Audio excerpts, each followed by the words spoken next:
You were a whole mess. Hey, Internet, it's Jake from Mini Terrain Domain, and this is Harper's Tale, where we start every session out with giggles and laughter. Welcome to Mini Terrain Domain, and welcome to our Hope and Redemption Harper's Tale campaign, our ongoing campaign.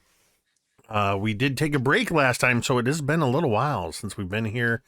And we are very excited to have Eugenio, DM Jazzy Hands, with us again after not being with us last session. Though we did have the Big Bearded Nerd guest starring as Sir Cheddar, the magical the mastiff-sized corgi. But yes, welcome. We're gonna do a couple of quick announcements, and then we are gonna get into some make-believe because, well, here at Mini Terrain Domain and with this group, we like to do a little extra duty of providing you with some spoons.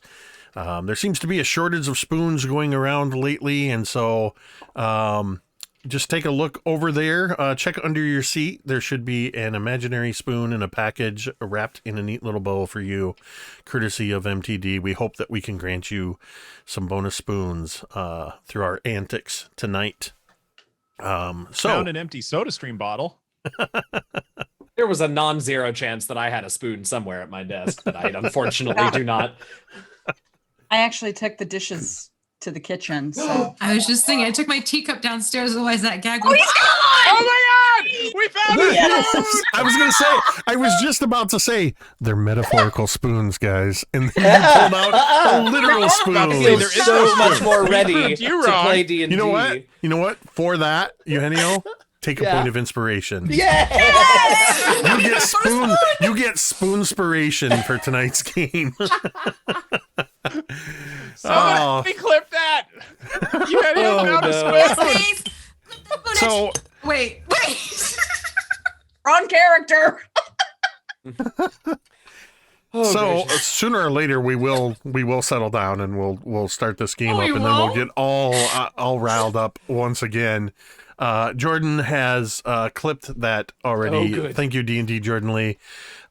Which reminds me, real quick, before I forget, and I'll just explain what these are, but I've seen that I owe you 3 domain dice due to subscription. So those are up there. Well, I might as well just tell you what domain dice are since I just triggered the button. Looking up above GoblinKatie's head, you can see there's the plus 15 and then the blue dice up there. Those are domain dice. Those are something we use here at MTD. It's a way that you, the audience, can have an impact on what happens here, just like the incredible supporter and friend Hawkmere just did, dropping 5 gift subscriptions in the chat. Thank you so much, Hawkmere.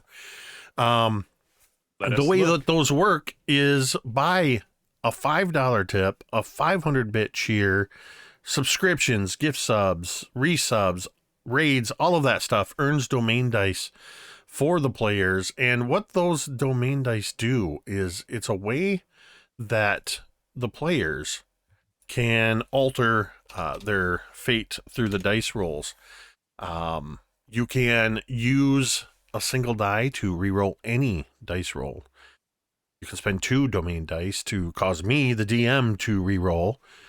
3 domain dice will get you access to hit dice outside of a rest. 4 domain dice will turn a failed death save into a successful one, unless it's a critical failure. It'll take 8 domain dice. And then, of course, 5 domain dice will turn any hit into a super critical, which is an automatic double max damage critical hit. However, I will open up those 5 domain dice to these amazing players for alternative uses in the moment. It's got to be something big, because so far, 5 sessions in, this party is entirely non-lethal. And we may not have a need for that level of lethality, but it's through the generosity and support of you, the audience, that the players get access to those domain dice, and we appreciate that support. I do want to just real quick touch on a couple of our partners that we have. You can see in the icons down below Dr. B.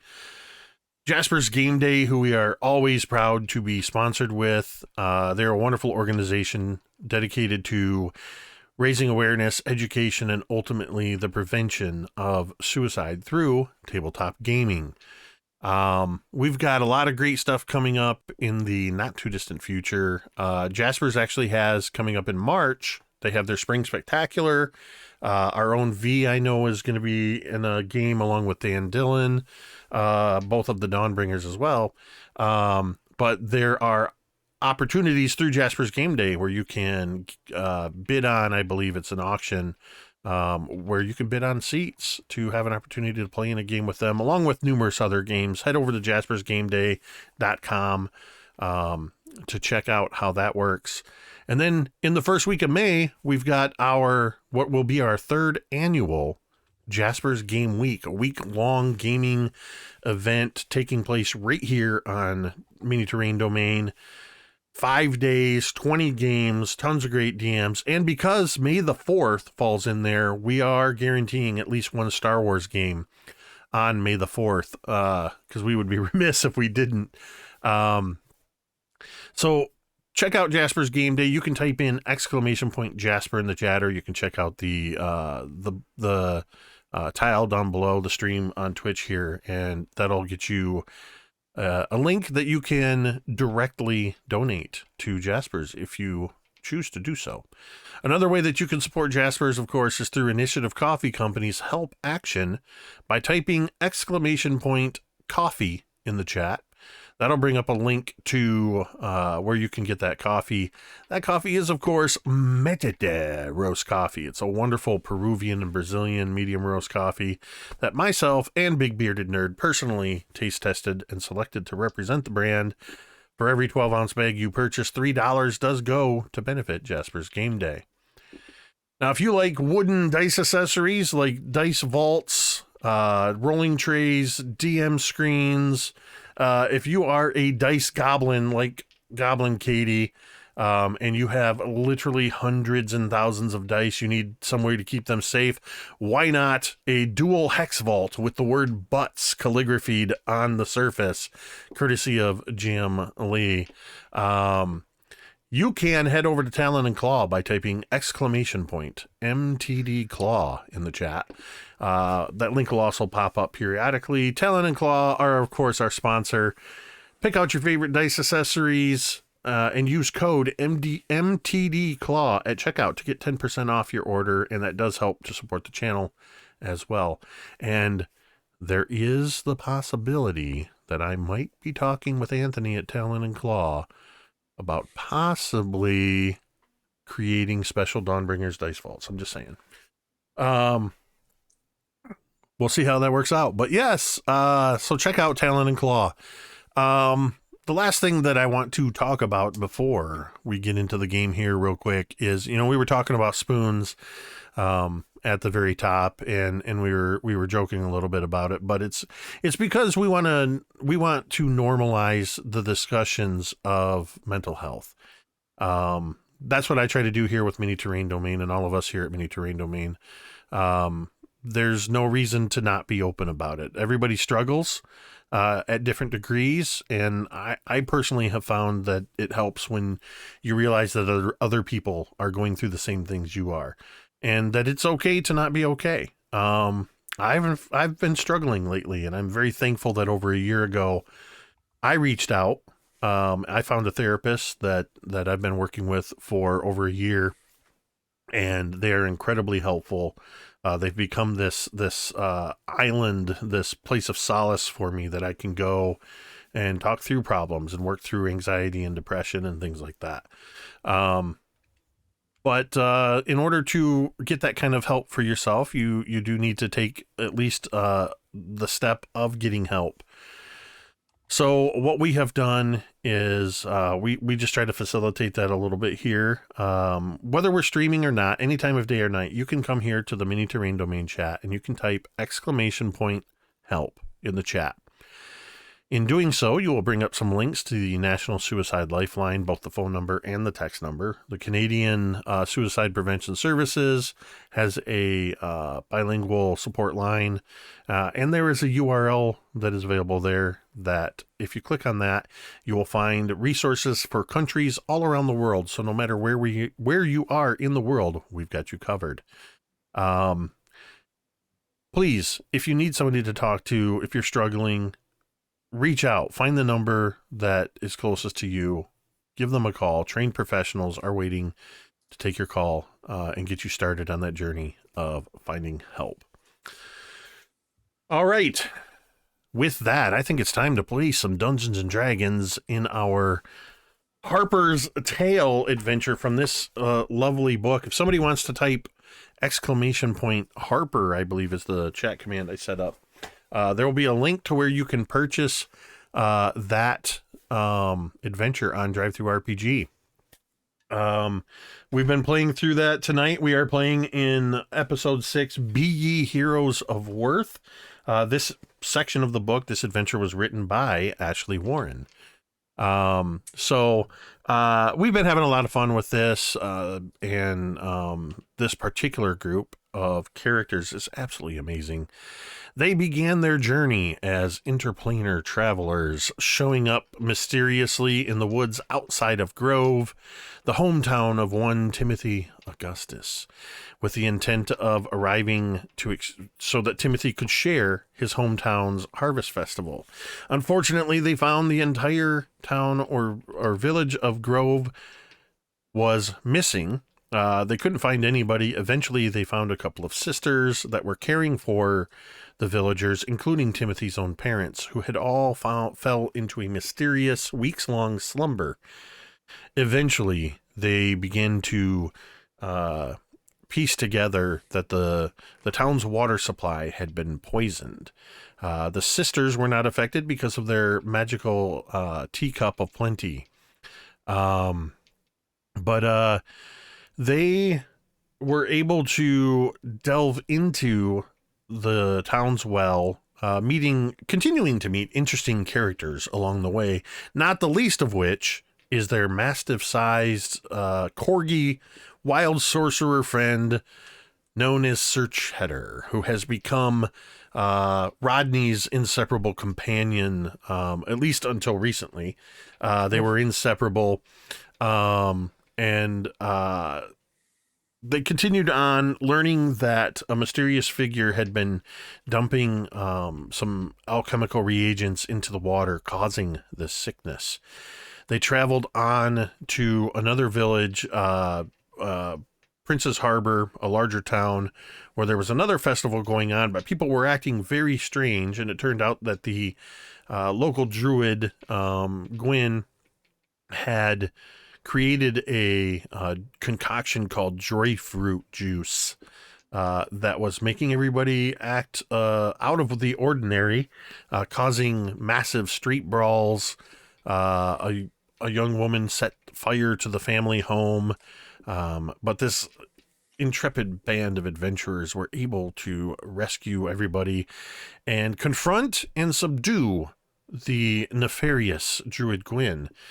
Druid Gwyn's aunt, Trinity Aria, suggested that the adventurers go and travel to the forest to speak to Druid Dang, the archdruid there, under which Gwyn had studied, saying that he would be able to help them find a cure for both Gwyn and perhaps whatever this mysterious illness is. On their adventures in the forest, they encountered jokester or very jokey, immature fish at a river crossing. They encountered Old Tom the Hermit, a mysterious Cheshire-like cat, though for copyright reasons, not a Cheshire cat, who whisked away Rodney for not at all for plot device reasons, because Eugenio wasn't here. And we had our friend Dwight the big bearded nerd playing, filling in that void, playing as Sir Cheddar. While they went through a series of tests to prove their worth, they eventually showed up to the Druid's tower, where old Tom showed up and said that there was one more test, and a Tyrannosaurus Rex emerged. But the Druid quickly came out and said, no, no, no, no, no. We're not having any of that. And he led the adventurers upstairs, where they found Rodney and Pip seated with his little gnome feet dangling off of a chair as he was sipping tea, with Pip sitting on the table beside him. And the Druid Ding said, well, it appears we have much to talk about. And that is where we are going to pick up tonight's adventure. You are all seated in Druid Ding's encounter. Tea and biscuits have been prepared for everybody. You're all seated around in cozy, comfy chairs. There's a fire is burning comfortably in the hearth. What would you like to do? Well, are there crumpets? Yes, I make them myself, actually. Oh boy! And do you have any of that clotted cream to go with the crumpets? That stuff is, boy, it's delicious. Does this look like the first time I've ever served crumpets and tea? Well, I don't know. Druid Dang didn't want to make assumptions. And he makes a motion, and a ceramic jar with a spoon in it slides across towards you, and you can already see spilling out a bit from the edge the cream. Oh boy, that's sure delicious. They're Druid Dang. That's wonderful. Thank you. And you can hardly taste the kale. Cream. I'm sorry, you can hardly taste the what? The kale.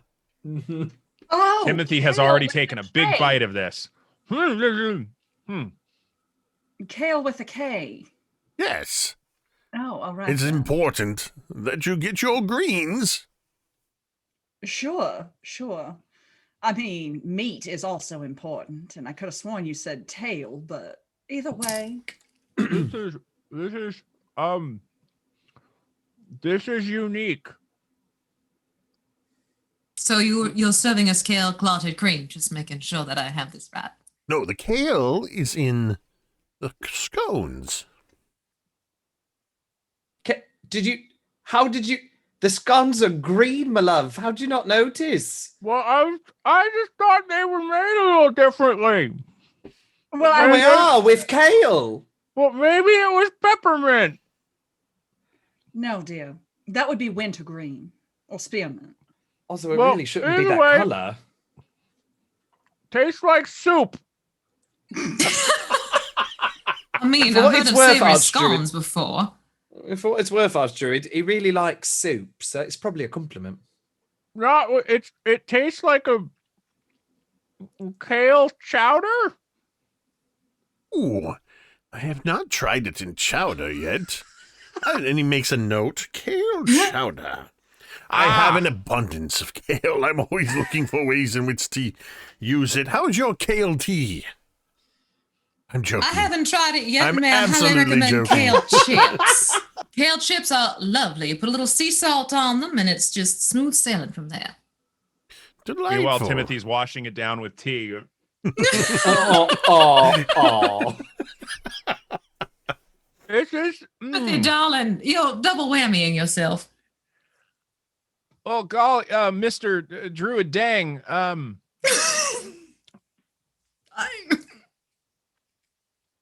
Tastes bitter. Less filling. What? You've already gotten more than twice your daily recommended allowance of greens. You can thank me later. Now, I do believe that you are here and went through all of my tests for much more than discussion of tea and crumpets. Indeed, we have.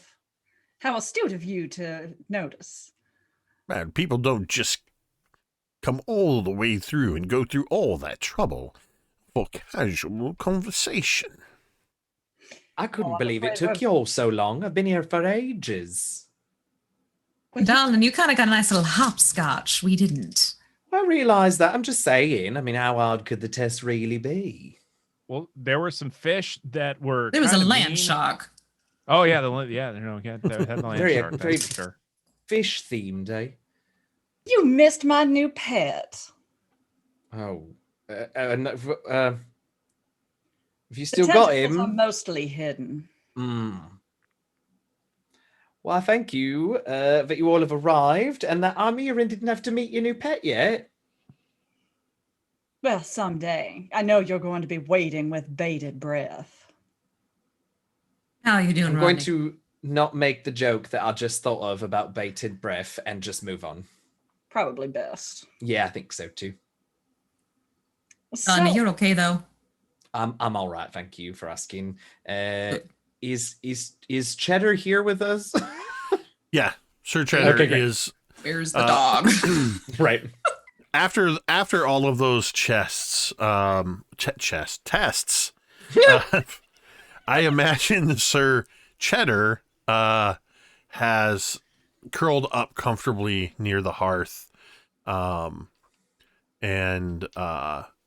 after eagerly reacquainting himself with you, Oh, Rodney.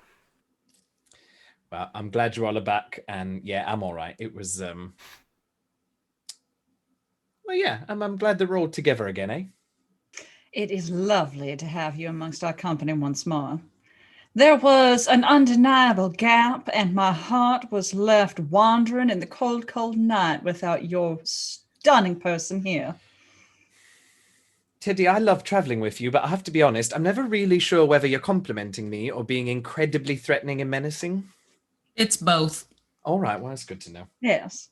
But she's really just a big cream puff of a hugger, and we just like her a lot. Well, the last bit, yeah, I can definitely You agree were with looking that. at me as you said that, but surely you weren't talking about me. Aw, Teddy. And I just lean over and just give you a big side hug. All right, well, Phoebe's anyway, loving we're all this. here She's just now. Uh-huh. Well, Druid dang. Yes, what We've seems to jumped be through the plaguing hoops. you? We played your little games. We ate your kale scones and we had your kale tea, and it was unique. I can And now we were hoping for some information. Information about what? What exactly is it that you seek? Well, you see, some of these local towns have been overrun by poisoners. They've been leaving something in the water supplies, and the clues have led us this far. Very curious. Poisoned water supplies? Where is Well, Yes. yeah, everybody's falling asleep, and they're staying asleep, and they're just not. It's kind of a baffler. Where is this happening? I know nothing of this. It must be outside of the wood. Yes, yes, it is.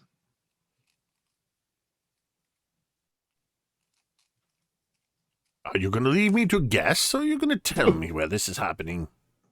Oh, well, in my hometown of Grove, and just outside of Prince Harbor as well. And yeah, we found a pot in the water outside Princess Harbor, and yeah, So all of it Grove seems to and be Princess everywhere. Harbor is asleep? Well, no, but all of Grove is. Oh, so Princess Harbor, I assume, has been kept safe by Druid Gwyn. Well, No. you think that, however, you'd be incorrect. Yeah. From one druid to another, he's given us a very bad name. Oh, dear. Mm-hmm. He seems to be troubled by losses. And sees no problem in manipulating others to get his own gains. He was a big meanie is what he was. That too. I fear that Druid Quinn, I fear that he has been compromised. I knew that he was troubled by family troubles, and he was headed down a dangerous path, experimenting with various natural ingredients that could be combined in an unnatural way. But how does this have to do with Grove? Are you suggesting that Gwyn has put Grove to sleep? That's what we came here to find out, to figure out what's going on with Grove and how we can fix things. You know, who's responsible is kind of a secondary thing right now to fixing it. I have my suspicions. Truth be told, I have been monitoring the situation from afar for quite some time. I've been following your progress as well. I am not as ignorant of what is happening as I was letting on. I had hoped that Gwyn would not descend to his foolishness to the degree which he did. And that accounts for what happened at Princess Harbour. But as for Grove, well, years ago I taught 3 students all at the same time. Gwyn, his aunt, Trinity, and another young fellow by the name of Aethor. Trinity decided that the Druid life was not for her, and she bowed out. Aethor and Gwyn completed all of my instruction and went off on their own. Gwyn settling in Princess Harbour, but I've long since lost track of where Aethor has gone to. And to be clear, that unsettles me a bit. Were they friendly with each other? To a Was certain there more, degree, I don't think that they disliked each other to some great extent. No friendly competition or envy issues? Well, nothing more than you would expect among classmates. So your typical healthy rivalry. Exactly. Nothing that should have anything to do with what has been happening. I fear something deeper and darker might be at work here. Any idea what?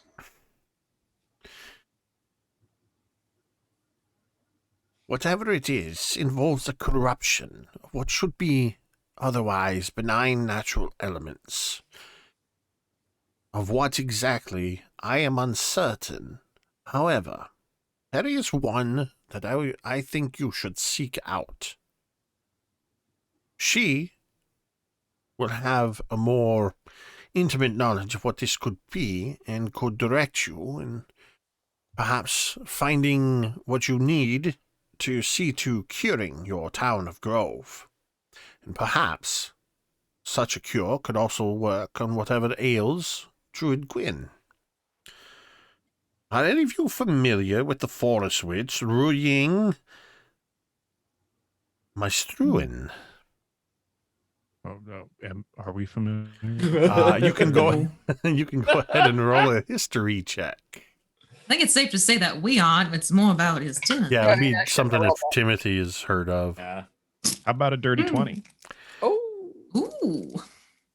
You have heard of legends that tell of a witch who lives deep within the Neblina forest. Some say that Ruying Maestruin was responsible for bewitching the cold pool that everybody stayed away from outside of Grove.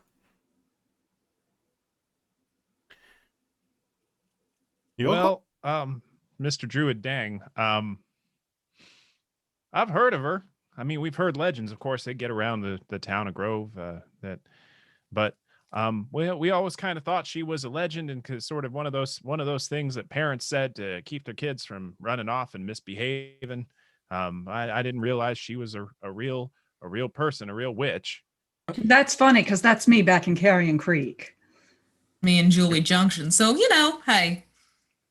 Well, golly, a witch if anyway. both of you are real, and if Mr. Rodney is real, and Mr. Sir Cheddar is real, and maybe this witch Ru Ying is real too. Yes, well, keep in mind, usually if it's a strong-willed woman, they want to call her a witch. She may not be a witch, or she may just have powers, but Oh, she may be a witch.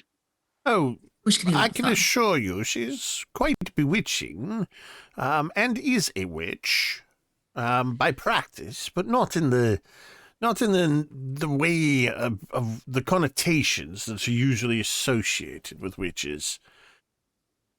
You just called her bewitching. Is there something there? Oh, I dare not. No. Aren't you precious? But if you are able to find Ru Ying, please tell her Dane Pass sends his along your regards. regards. Absolutely. But listen, But- in order to get to a cottage, you are going to have to travel to the southeastern portion of the Neblina Wood. Unfortunately, There's a button there. This means that you're going to have to pass dangerously close and perhaps through the Dreamlands. Oh. This can present a bit of a problem as, well, the Zug and the cats of Othar are currently at odds with one another. Thus, the region has become quite inundated with magical storms of the cats of Othar and the traps and pitfalls of the Zug. Are you saying it's raining cats and frogs out there? Cats and frogs? I'm afraid I don't understand your reference. Well, The so cats what of- she means is that if it's raining a lot, then it's raining heavily. Then cats and frogs is an expression. It's an idiom. I see. Well, I assure you the storms are quite full of water and lightning and thunder. I don't know about frogs. And the Zug are a marsupial people. Interesting. I do know. It sounds like a frog thing to me. Yeah, I'm sure you'll encounter frogs along the way if that's something you fancy. Not really. Did we find a frog when we were going through the forest? We I did. A I frog recall a beat me frog. up. Oh, right. Well, if they're marsupial and not amphibious, then I'm in. Well, I say use caution when traveling through the middle forest. As I said, they are, for quite some time, they have Benetards. Perhaps strangers traveling into their lands could broker some sort of peace between them and ease the troubled land, but if not, I advise you to please use the utmost caution when traveling through that area. Theodora kind of glances over at Timothy. We're going to get peace with them, aren't we? Well, yes, ma'am. There, Miss Teddy. We're going to try and make sure everybody's happy and that we don't want anybody to have to hurt anybody else because that's no good for anybody because somebody always gets hurt when people are hurting each other. I figured. Teddy, we'll do a girls' night when this is done. Don't worry. All right. That's fine then, as long as it involves multiple incredibly rich men who are looking for a new wife. So basically host a ladies' night back at my place. Fun. Yes. Can do. I think Mr. Rodney and I are feeling a little maybe feeling a little left out. We should get a fan. That seems fun.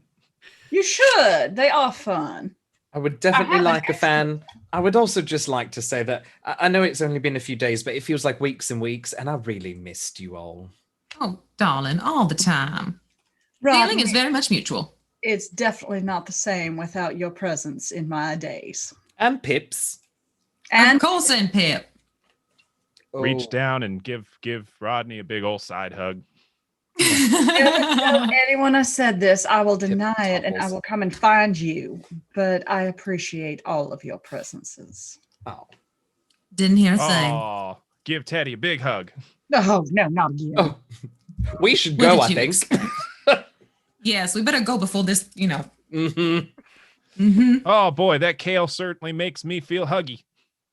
Apparently. Well, before you go, and Druid Ding is already he's taken some linen and has wrapped up the remaining kale scones in a bundle and hands them to you, Timothy. Since you love them so much, please do take what is left. Please take them. All right, I think I might be. They might make me feel a little huggy again if I eat them. Give me those. Theodora takes them away. Well, if you think those make you huggy, perhaps on your way back through, I will have made some of my hemp scones. Sorry, hemp. I've had a cousin of theirs. Well, I call them hemp scones, but they're not hemp scones. then yes. We have to go now, so we Now. can get back for the hemp This scones. sounds like a hilarious thing. We will No, I return. want to get back as soon as they're Give done. I Timothy don't want the to hemp have With to Rodney on this one. postponement. Have you got any ready now? Oh Because no! that would be lovely. All But I'm I always promise happy you, to. if you do come to visit at another time, there will be some. So, I Excellent. can't thank you enough, because this is possibly the greatest motivation we found this whole time to continue our work and do it quickly and efficiently. Well, I mean, Timothy's parents is also. There is that. But well, that too, of course. I just meant But hemp scone. I I'm really gonna can't think of a come back and single stare at the way bricks to in the fix wall. this.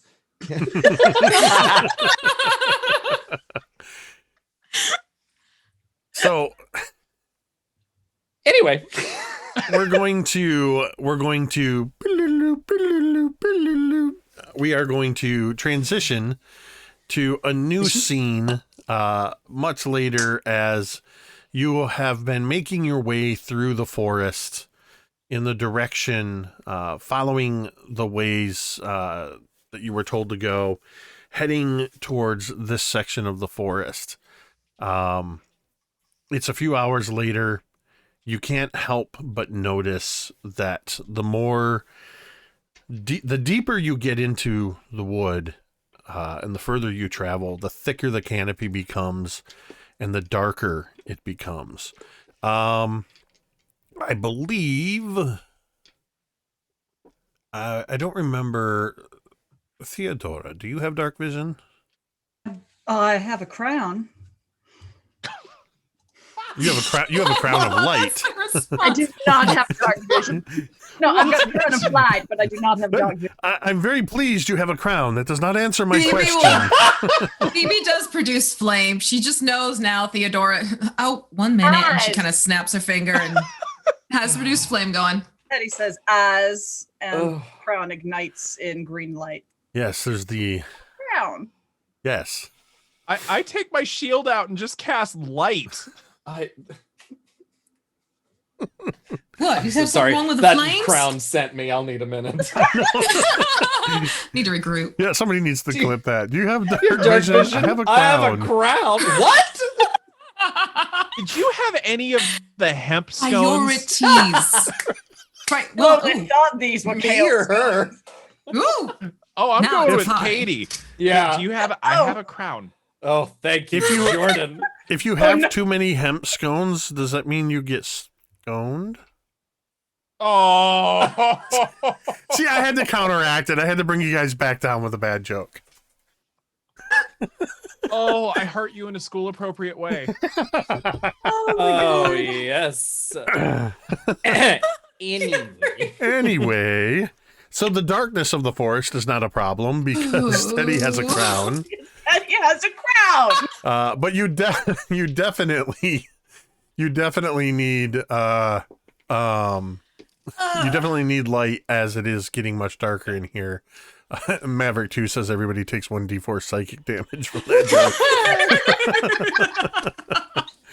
I love it.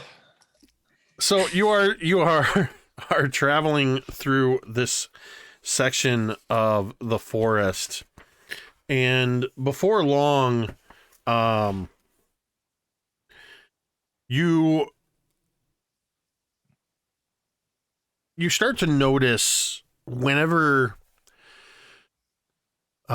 Timothy or Teddy in particular, when they're the light from the shield or the green casts of the crown, whenever that light seems to shift focus away from the main trail, the front of the trail, you actually roll me perception. We'll see who notices this. I almost by default said that V's character notices it because I'm so used to Cantriell. I'm so used to Cantriell having like a 30 passive perception. 16. All right. Cheddar But got you a get a 30? 17. Cheddar got a 17. I got a 5. Hey, All right. Jake. Got it. What did you end up with? 25. I'm not playing Cantriell. I'm just channeling her. So, it sounds like it's BB and probably Teddy that noticed this. Up ahead, you notice that at first you only see one or two growing at the base of some trees. But the further along the trail you progress, they seem to be growing in larger groupings. These bioluminescent violet mushrooms. As you progress a little further, you notice up ahead that there is an area that is quite full. This whole area along the bottom ahead of you, along the ground, is glowing with this violet hue. And you notice that they seem to be in two distinct groupings on either side of the path, and that there's a very deep darkness in the midst.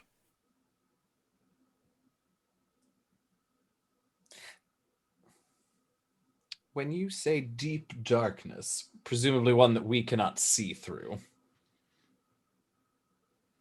Do you approach it? Oh, yes. I mean, oh, well. Well, I mean, Phoebe and Rodney stand back and raise their brows. I get my mace out with my flashlight shield and just. I am the Get thing ready. that goes bump in the night. I approach the darkness. All I right, get fine. well, ready then- to attack it. The first Sugar thing you and I would are good. notice then as you approach is that Timothy's light from his shield and Teddy's light from her crown do not penetrate the darkness. Well, crap. Fascinating.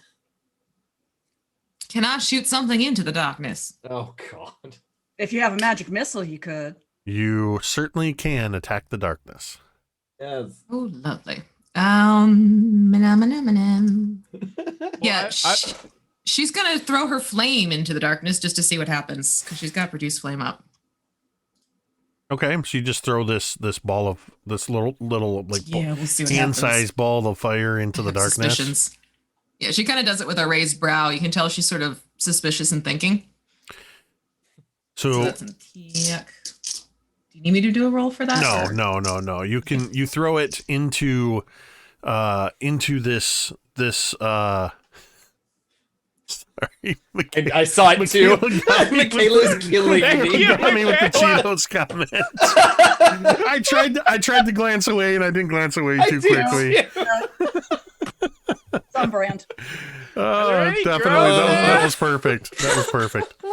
So, Are any girls? I want to do them. Oh. so you throw you throw this produce flame into the darkness, and it, as soon as it passes through this, it's almost like the darkness defines this archway between these trees, and it just and vanishes. Huh. I want to walk in. Can I walk in? You hear No, well, wait. Of course you do. as you throw that in, you hear behind you a voice that says, I would advise you to be very careful throwing fireballs around in the forest. You might burn something down. Well, I also have the means to put it out, but okay.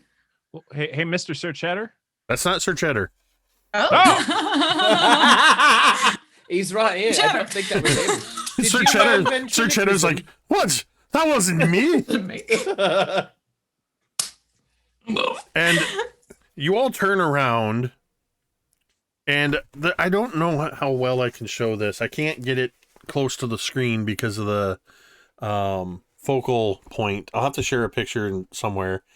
But this, you see, behind you, floating above the trail, a pony-sized, plump little alicorn with wings, rainbow mane, curved golden horn, and his violet coat and his wings are just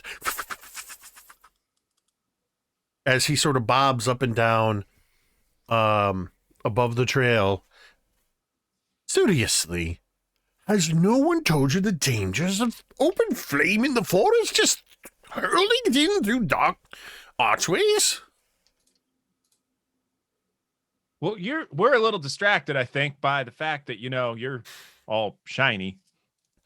This is really cute, right? I kind of want to be friends with you now, Yeah. because that's pretty cool. I think that is the most adorable thing I have ever seen in my life. Well, that's high praise coming from her. My think- apologies. Are you talking about me? Oh, yes. Heaven help us, yes. I would think I would have fierce competition with your friend there. As he indicates with a purple hoof in the direction of Sir Cheddar. And Rodney has just been like leaning over, whispering to Sir Cheddar, like, I still think you're the cutest. Don't worry. We are united forever. You, me, and Pip. I mean, Sir Cheddar is a fantastic addition to my life as well, but I know I'm not about to hear a but. it's a rainbow pony! She's a horsewoman. Actually, I'm an alicorn. Well, I know, but the He little points girl to the in me curved wants a golden little horn. pony. Can I have a little pony? So Oh. I just Alicorn, their pal. I am terribly sorry. So rude of me. Allow me to introduce myself. And with a flourish of his hooves and a flutter of his wings, he bows forward, his big rainbow mane dipping forward into his face as he says, I am Fred of the Dreamlands. And he raises I'm up. done. I'm Well, done. hey there, buddy, Fred. He's Fred? Yes. Yes, it's Fred. You've got him on the name, Cheddar. Don't worry. You've got him on the name. You just hear this little, like, from Cheddar, you just hear this little. It is not at all a vicious growl. It's very much a No. jealous growl. Katie and V are broken. I can't! So, Squeaking, it's so cute. I will spare you the lecture about fire safety. But you should use caution if you plan to go through there. And Ah. I'm assuming you do plan to go through there. Oh, yes. Well, that's why I threw the fire in the first place. What's I- the you See if know- we could. Hey, Mr. Fred. Yes. I've got some questions though, because when our friend BB put the fire into the darkness there, it just kind of got enveloped or so. And but I don't know how do we deal with that? And well, that's pass through, 'cause we magical gotta pass darkness. through. It's magical darkness. It prevents you from being able to see through it. The idea being that most people will not pay attention to it. I suspect since you were intending to come this way, that's why you were so easily able to see it. The Dreamlands usually protects itself from being noticed. It's not so much that it's invisible, but the magical darkness sort of, well, it makes it somebody else's problem, so you tend not to notice it. Sure. But Hey, Mr. clearly Rodney, you does this make noticed any it. You're sense to throwing you? fire into it. So I figured I'd better intercede. Listen. So going through there's a bad idea? No, not at all. I mean, well, I wouldn't say it's not a bad idea per se, but it's not the greatest of ideas. But you seem well equipped. We aren't supposed to just pass by the Dreamlands, right? We weren't supposed to go through them. I think he said we might have to You go have to through go them. through them to get to the Well, other side. Far then be there it was from the me to tell you marsupial where wars. you should go and how you should get there. It depends on what your destination is. No, I mean, Fred, if you wanted to come with us, you're more than welcome to. Well, I'm very pleased at the invitation to travel with you, and perhaps I would take you up on that. But again, I don't know where you're going. Oh, Well, we're right. going to find the legendary witch Ru Ying. Roying? Oh, delightful. Yes, this is, of course, the best way to go, while also being the worst way to go. How's that? It's the Zoog. Well, it's the Zoog and the cats. Well, the cats. Well, it's hard to say who's more at fault. They've. Let's just say that their inability to come to any sort of truce is causing rifts in the Dreamlands. See.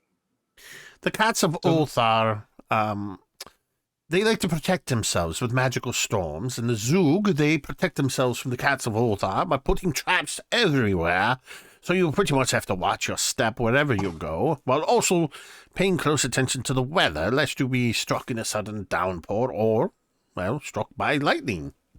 That's a fun trick. Mr. Fred? Oh, yes. Just hi, my Timothy, by the way. Hi. Good to meet you. Timothy. Oh yeah, no introductions, and this is Rodney, and that's Pip on his shoulder, and that's Mr. Sir Cheddar, and this is really rude of us not to introduce ourselves up till this point. And this is Miss BB, and this is Miss Theodora. I call her Teddy. At But don't call her Teddy. At each introduction, his wings flutter a little bit more, and he dips low into a bow, and hair whips back up with his rainbow mane. He actually whips his ponytail. Yes. Yes, he does. Back and forth. He Back and does. forth. There we go. All right. Went there. Oh, the puns I've been sitting on. Really? Oh God, yeah. Oh, no, fantastic. But Mr. Fred. So if I hear you correctly, there's the marsupials, and they lay the cat traps, but the cats manipulate the weather, and so we can. There's a lot of stuff we have to avoid. Well, with them constantly at each other, it does create a bit of a danger zone, if you will. Nobody's ever tried to get the two of them to see eye to eye on anything and agree, which, well, if they were to come to some sort of a truce, then the rifts would no longer be there. I see. Well, Could you introduce don't us to their see- leaders, and maybe we can help make them friends again? I guess I could. First, you said I see, but you don't. Allow me to let you to see. And he flitters over towards the where this gate, this archway of darkness is. And he dips his head forward, and his golden curved horn begins to glow brightly. And you watch as the darkness just pulls away. And you see on the other side, in stark contrast to this dark forest you've been passing through, you see a much more lit area with everything seems to have muted colors, but the colors are very different. The trees are in reds and pinks and whites as opposed to shades of green. And you can see with the light that's spilling out of this archway that some of it seems to leach some of the green out, turning it almost a red color as it passes through onto the forest floor here. And all of you seem to stand in a bright contrast, as well as Fred, to this area. But the other thing that you notice is the threshold of this gate has a rift in the ground.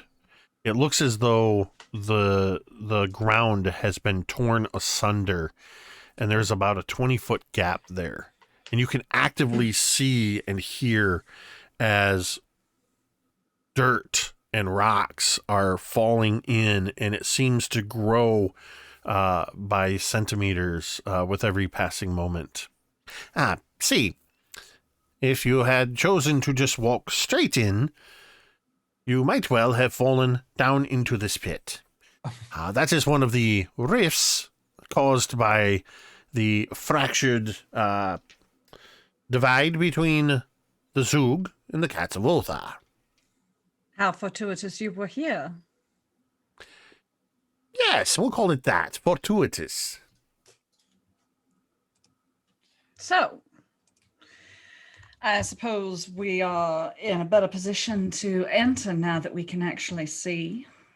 And you are willing to come with us? Oh, absolutely. It's been a little while since I've been back into the Dreamlands. I've been flitting about here in the Neblina Wood. I like to visit from time to time. Excellent. Jake, really quick question. BB is Circle of Dreams, Druid. Would this give her anything once they get in there? In terms of define, would this give her anything? Like, would she have That's a pretty advantage on any open-ended checks? question. Would she have like advantage on certain checks and stuff since she's going into a, dreamland, Circle of Dreams? I'm just wondering. He's okay to say no. No, I think I no, that's fair. That's fair that I would say give me your choice. You can make me some sort of a insight or perception check. Perception. And that is going to be a 23. God. You Got a +7. what you sense coming through this gateway is it feels very much like a variation of the Feywild. There's elements of Fey that seem to be infused within whatever this lies on the other side of this gate. But there's a the word that comes to mind is whimsy that comes when you realize what else is infusing this. But it's whimsy with a darkness lingering at the edges. It feels like this place is a state of dreamlike Fey, but lingering at the edges is always the threat of nightmare.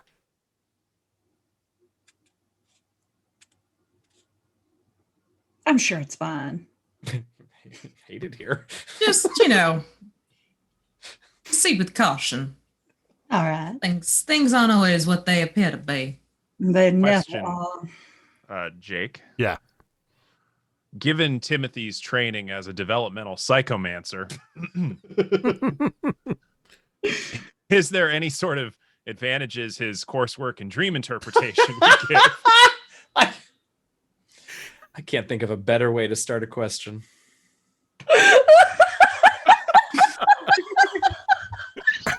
This is too perfect. I love this group. I did not think of how on the nose the Dreamlands were going to be for Yeah, a your little bit. characters, or vice versa. But I think it's safe to say that at certain times, depending on how you proceed through this area and through the Dreamlands, there may be advantages afforded to you, but it's going to be subject to the situation. And how those things are developing. In other words, we'll play it by ear. But I think those are both fair questions. I'm going to point out that Timothy got a B- in that class because he was constantly arguing with his professor over the cultural relevance of dreams and the interpretation. Jank, being that Theodora is a changeling, that has absolutely no impact on this situation. Also a fair assessment.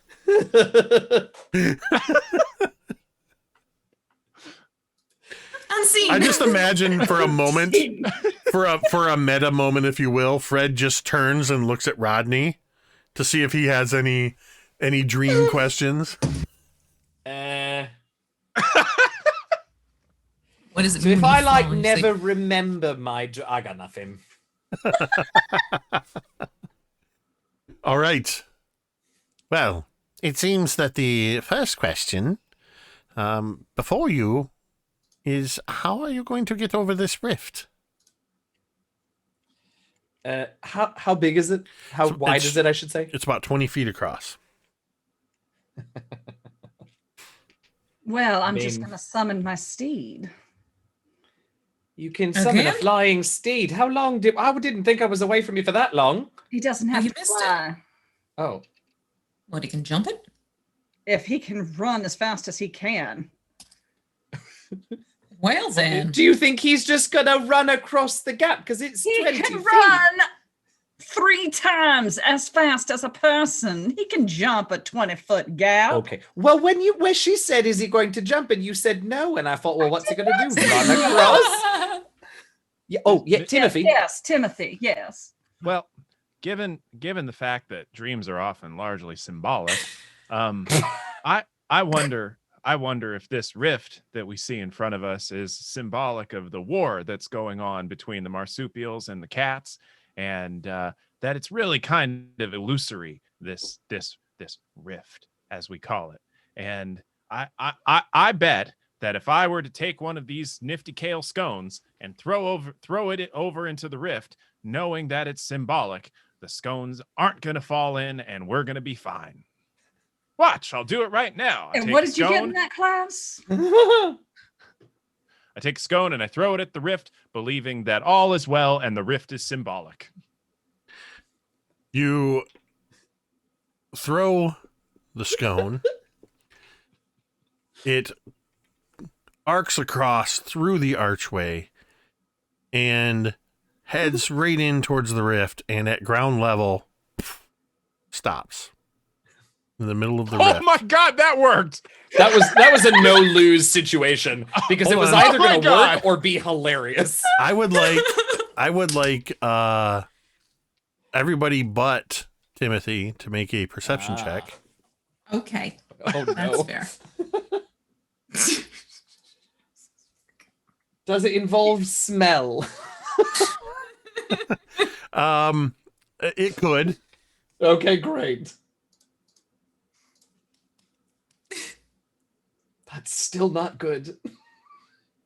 It's a 25 domain dice is all I'm saying. Well, I got a 26, so I don't We're need that good. to make die. I got a 22. So All right. right I got about an the time 11. right about the time that Keeping it on cheddar. the Yeah, I got a scone 13. seems to stop right at the level with the ground. BB, you notice Fred. You don't see Fred.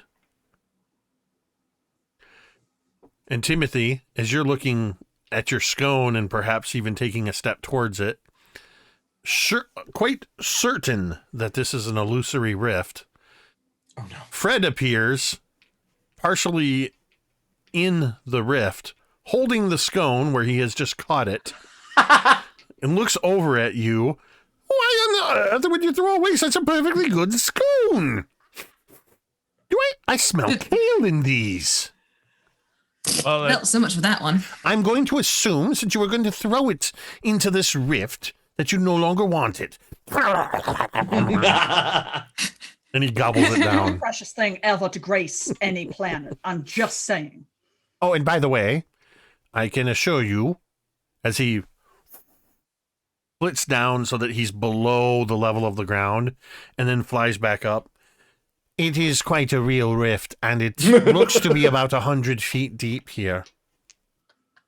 How big is Fred? Little Sebastian sized.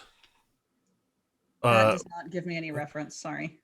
See, that's The how you most tell the Parks and Rec Shetland fans. pony. It's about the size of a miniature horse, a pony. Okay. Who's little Sebastian? Parks and Rec. From Parks and Rec. Oh. Don't worry, I only know because Well- Sam knows. We've definitely figured out who the Ben is in this group. I know enough to know what that means. Right? I know nothing. we all need to have a watch party. All right. Yes. I tried. I could not. I I don't couldn't do do with uncomfortable comedy. Yeah. Oh, you This didn't make it through conversation season later. 1, did you? Rodney is leaning over and whispering to Sir Cheddar, and pokes his head up and says, "We've got kind of a fun trick to get us across, if you like." I like. Works for me. All right. Come here, come on, Pip.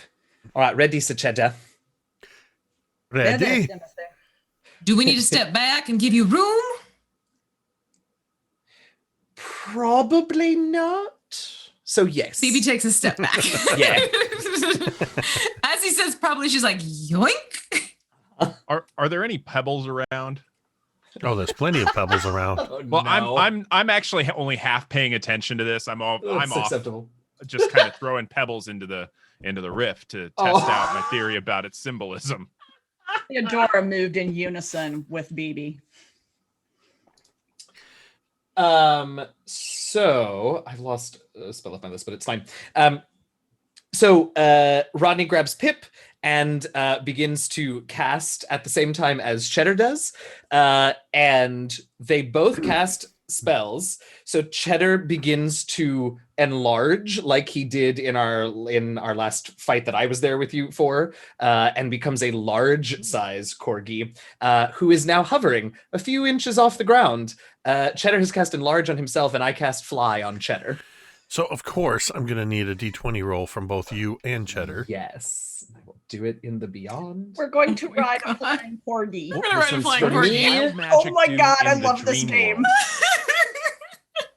That is a 9 for me. And Oh, for no. Cheddar. I love the game log. Oh, 'cause it's I a can natural see- 20 for Cheddar. Oh, wow. I love the game log because I can see your rolls.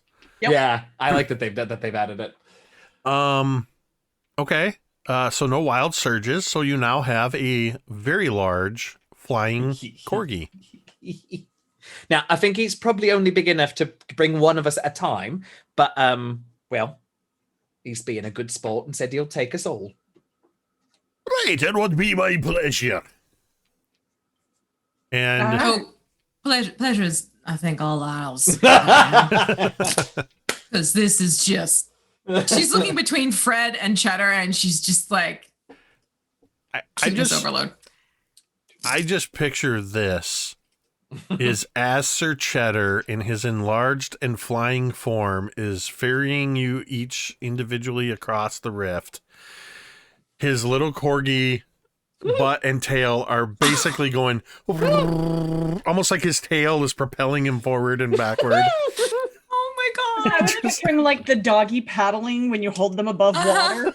Yep, his paws are just sort of going very slowly, but his tail's going. This is wonderful. Why do I love this so much? Yes, this is a Miyazaki film, Lauren. Absolutely. Yep. 100%. Accurate. Completely Yay. accurate. Let's hope it doesn't have the ending of a Miyazaki film. Fair. Well, that was quite resourceful of all of you, Fred says, once all of you have been ferried across by Sir Cheddar and Rodney's magic. Well, you mentioned that you would like me to take you to see representatives. Who would you like to see? The Zoog or the Cats of Ulthar? Let's see the Zoog first. Cats are tricky. You don't have to tell me. Start patting Cheddar. Ah, very well. Then, to the Zoog we go. Stay close. Keep your eyes peeled for traps. And with that, we are going to take a break. As we just hit almost on the nose. Well, we did hit right on the nose our break time. Yeah, we did. 9:15. Yay! Perfect timing. Thank you all so much, everybody who's joining us tonight in the chat. Thank you to the wonderful folks who have already gifted some subscriptions or have subscribed themselves, earning domain dice for those players, and also supporting the channel, of course. That's awesome too. We appreciate that. And just thank you for being here, whether you're being active in the chat or you're lurking quietly. Lurking is totally fine, and we appreciate you either way. We are going to take about roughly a 10-minute break, and then we will be back with more fun adventuring. We'll see you on the other side. And our rainbow.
not my real dad.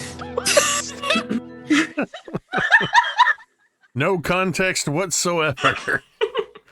Welcome to the Dreamlands. Did Shad hear that? Yeah, that was after I hit the unmute button. That's how we come back. I think V has a sixth sense for when I touch that button. Really, truly. Oh. As you are walking through this forest, you hear this strange disembodied voice echoing through. Maybe it was a bird, maybe it wasn't. You're not my real dad. We've got to get out of here.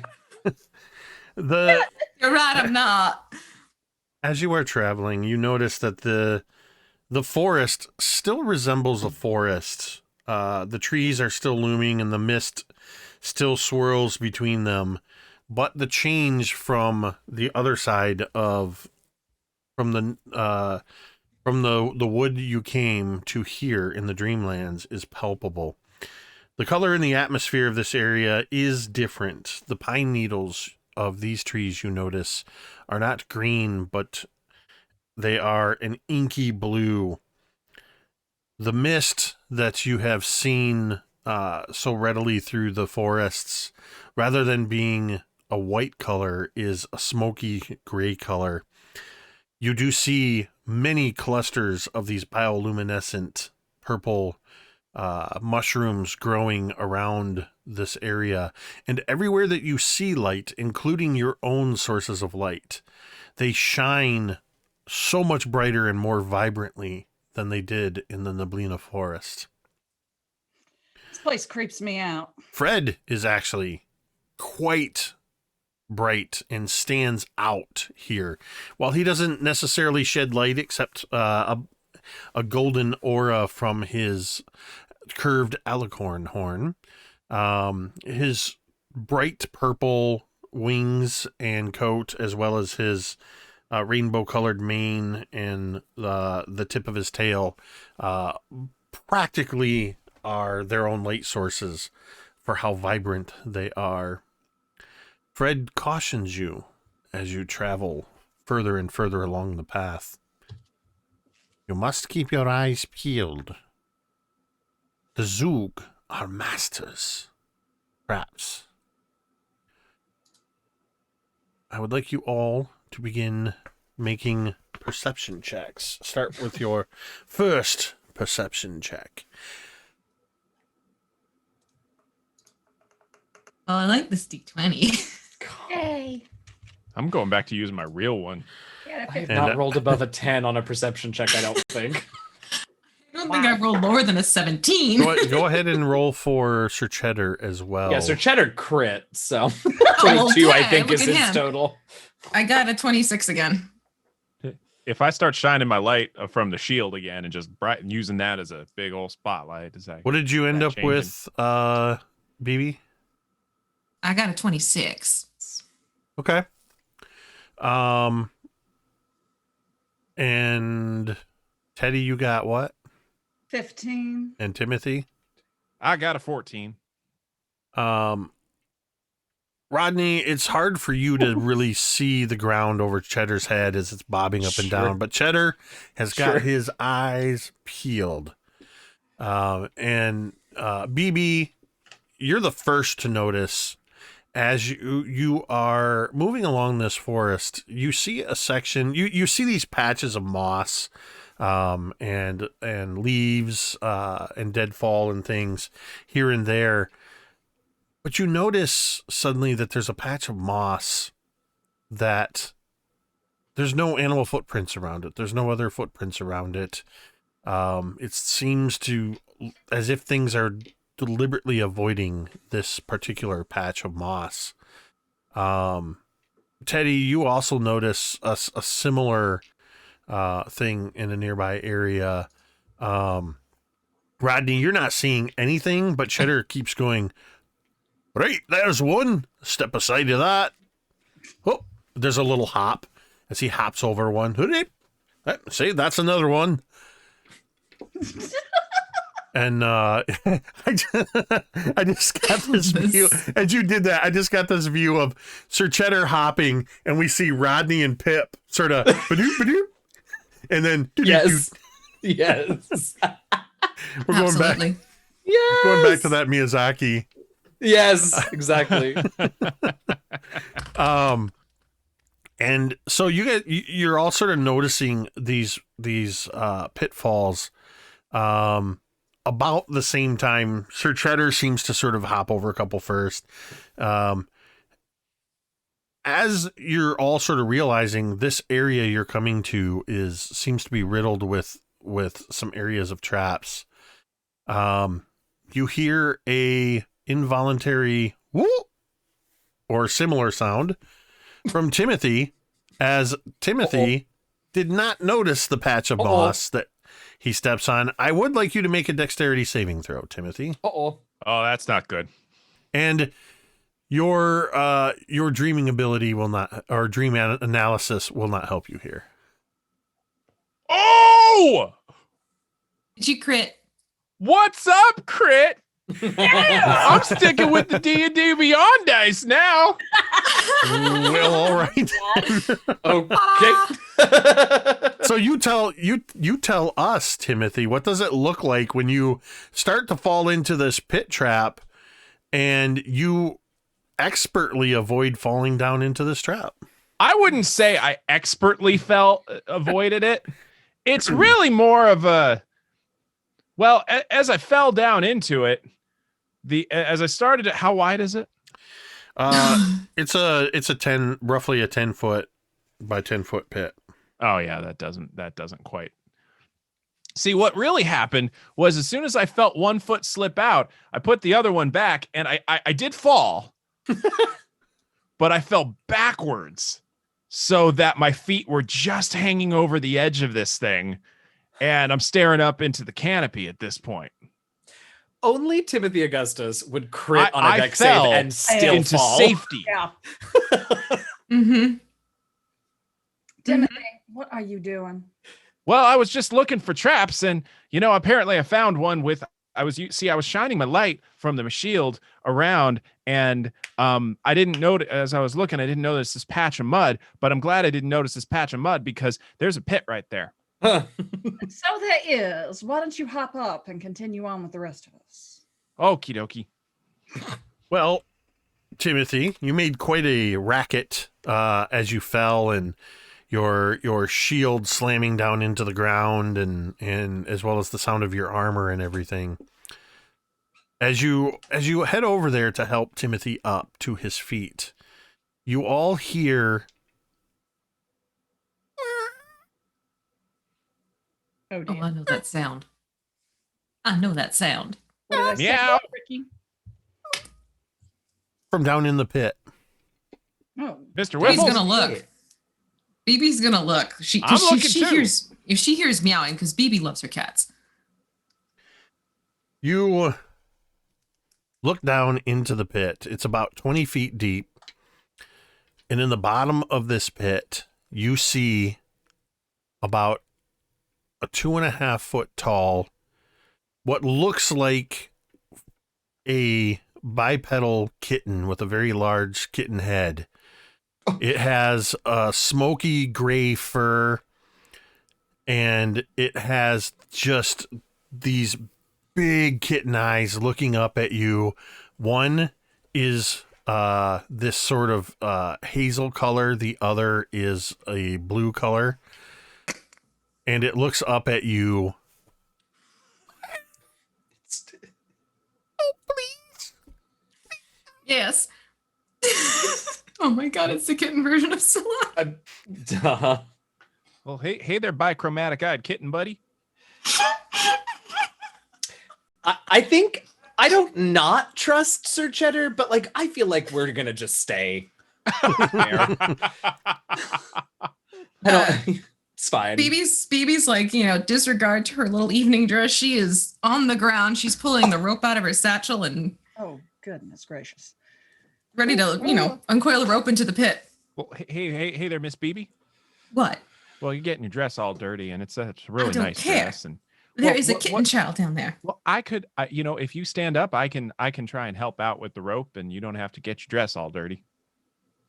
But you're gonna get the kitten out, right? Well, of course I'm gonna get the kitten out. We like. I don't want any creature to suffer. Okay. Then please help me. Yes. And she'll get up and kind of like brush her dress off. I appreciate it. All right, let's take that rope and let's tie it to whatever I can, and then let's throw that. Plenty of trees around here. Yep, lots of trees. We throw the rope down and then shine the light down and like, hey there. Well, not to shine right in the eyes because that'll blind the kitten buddy. Hey there, kitten buddy, and you can grab the rope and we can try and get you on out of there. You probably got claws to help you with climbing. So did you climb down into the hole with the? Absolutely not. Oh. I am wearing armor and I am Timothy. Yeah. That's a good point. The kitten is sort of crouched in a corner of this pit, and you can see that it's visibly trembling. It looks like it's been down here for at least a day. It looks frightened. Oh, well, hey, kitten buddy. Here, I'll tell you what. I've got some food for you. Do not give that kitten a scone. Well, I'm gonna give the kid. I gotta warn you, it's not a sweet scone. It's a savory scone. It's made out of vegetables, but I'm pretty sure it's healthy. Tasted like soup.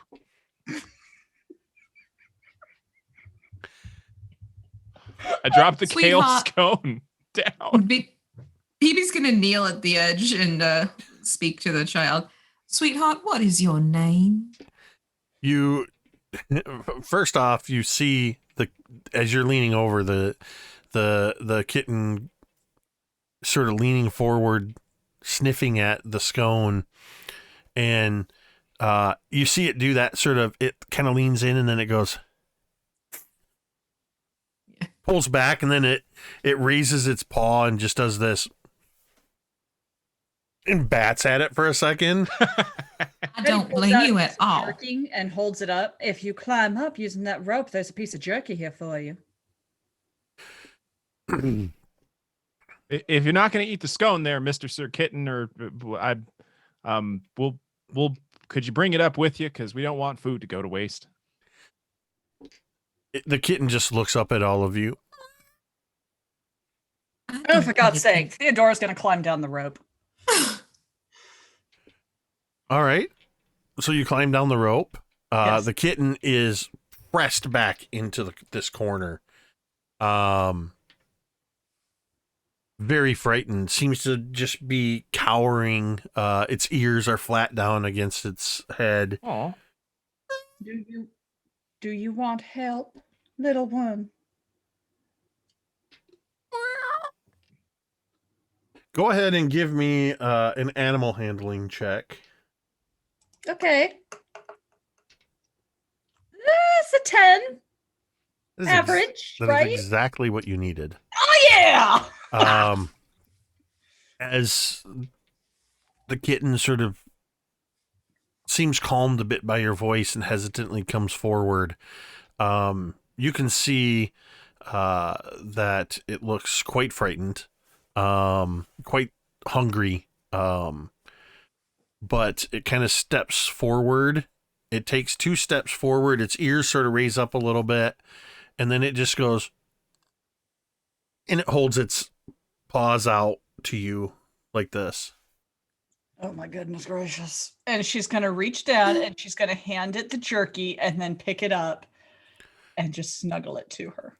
As you pick it up, she's just holding this one piece of jerky and starting to nibble at it, kind of holding it with both paws. And after a moment, you just hear the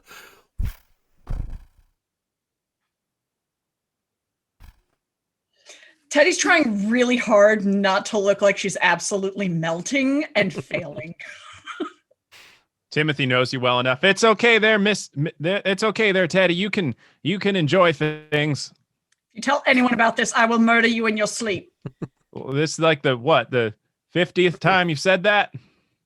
And have you told living. anyone? Only the folks up here. All right. And she's going to walk over to the edge. How deep is the pit? 20 feet. 10? 20. Oh, 20? Okay. It sounded like you were trying to convince me that it wasn't. It's 10, right? It's 20 feet. It's Hey, 10. I've got a 10 crown. feet wide. I've got the crown. It's 10 feet. Do I hear 10? Do I hear 10? Do I hear 15? 15 feet. I'm going to say you are able, with the assistance of your friends, you are able to haul Teddy and the kitten up out of the pit. She's going to reach over to BB and hand the kitten to BB.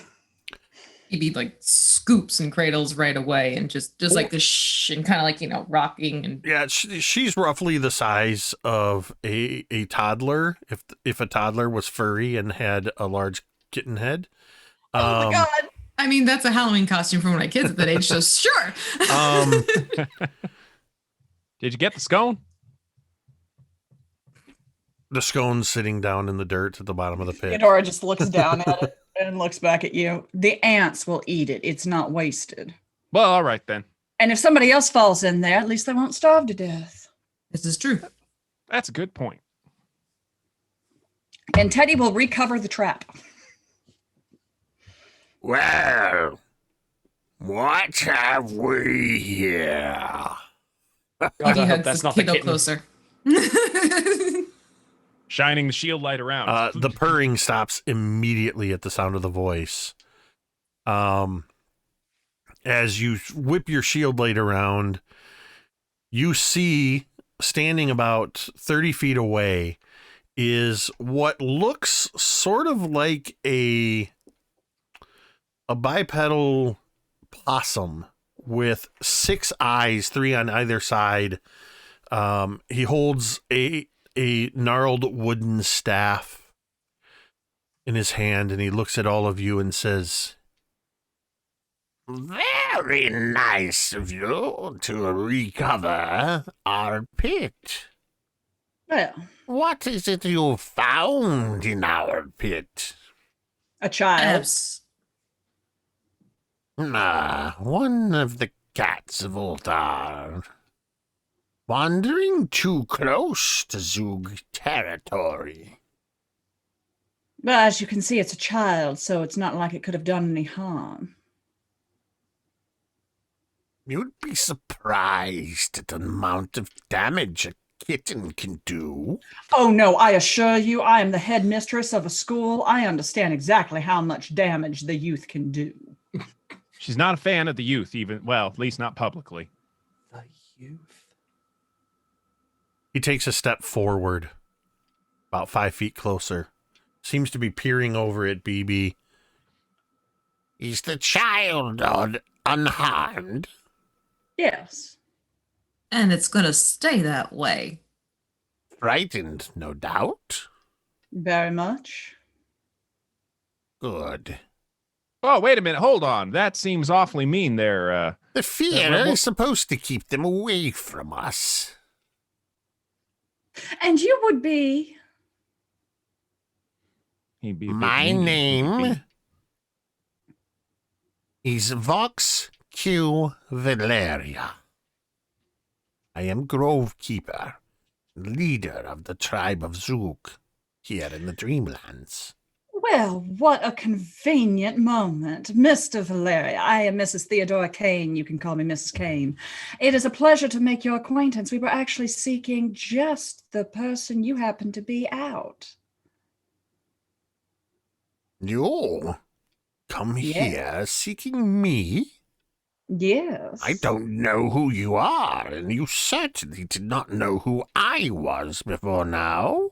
Well, we were searching for the leader of your people, and it looks like we have found him. For what reason do you seek me out? Well, we have some business that we wish to discuss with you about this whole matter of your people and the cats. You speak on behalf of the cats of Ulthar? Oh, no, we are simply an interested third party who's getting a lay of the land. You are strangers to the Dreamlands. We are, yes. Most of you smell like you don't belong here. Thank you. Except for that one. And that one. And he points his staff at BB and at Sir Cheddar. Yes, they have that sort of odor, don't they? It's not a bad thing. It's not a bad thing. But it is something that is very particular to these parts. It's a good thing, Timothy. Yes, Timothy. Well, I wanted to. No one's ever told me I smelled before, so I try and wash real good. Well, they still have. Oh no, we did. So we smell. Oh. So, what is the correct form of address for you, sir? I am Grovekeeper. Excellent. Box Q Valeria. Yes, but if I am to refer to you in a not familiar manner, if I wish to pay my respects, would Grovekeeper be the appropriate title which I would bestow upon you? That is the title by which I am known. What title are you? Mrs. No. Theodora Cain. Mrs. Theodora Cain. Yes. By I which call her then Teddy. I shall call you the honorific of Mrs. I'll tell you what, that will work just fine for these circumstances. So, Grovekeeper, what exactly is the nature of the strife between you and these cats? We like to make sure that they stay out of our business. They go to great lengths creating storms that befuddle our kind. So if these storms remain outside of your territory, you wouldn't have a problem with them? But they don't, as you can see by this whelp. Yes, but if they did, then the problem would be solved. And you certainly wouldn't be trapping in their territory. You make it sound so simple to end generations of conflict with a few simple words. Well, that's the funny thing about conflict. It often is solved in the most simple of ways. It's just that we refuse to approach those ways because we are so set in our conflict. Yes, Timothy. Well, Mr. Sir Grovekeeper. Yes. How long has this conflict been going on? Because Miss Teddy there, she's right that eventually, if things go on long enough, it becomes part of our cultural identity. I learned about that in school, and then it becomes harder to break because it becomes kind of a cyclical thing, and it sounds like you're creating traps and they're creating storms, and I wonder what happens if you stop creating traps. If we stop creating traps, then the cats of Ulthar invade our territory. Why? I don't know why. Ask the child why it is here. Well, children wander, typically. You can't Where ask a is its child for an mother? adult's motivations. Where is its father? Where's yours? My father passed a long time ago. Oh, I'm so sorry for your loss. I'm at peace with it. This kitten has probably been out playing, most likely hide and seek, and it got too far away, as children are wont to do. I'm sure not all of your children behave perfectly all the time. Make me a persuasion roll. Actually, I'm going to do... I don't know if I can do that. Well, I rolled a 2, so it's a 10. Hold on, I got to check its persuasion modifier. You can also roll a domain die. Just Yeah, saying. I'd like to use a domain die. There you go. Let me remind you. Oh. I'm going to use the domain die. Hold on, You we don't gotta need hold to. on now. You Yeah, I don't was need gonna to. say. Oh, I don't? Because he has a -1 to his charisma, and I rolled an 8. I'm Awesome. leader. You are very clever with your words. Well, I'm a woman of some social standing. I have to be. Everybody make me a perception check. Uh-oh. Well, that was better. 22. 16. My die got stuck in the corner of my window and is not showing. It looks like a 4.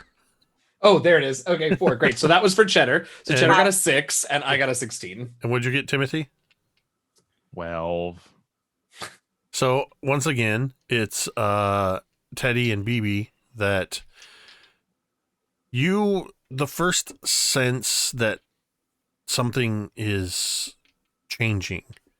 BB, you sense the child, the kitten, tense in your arms.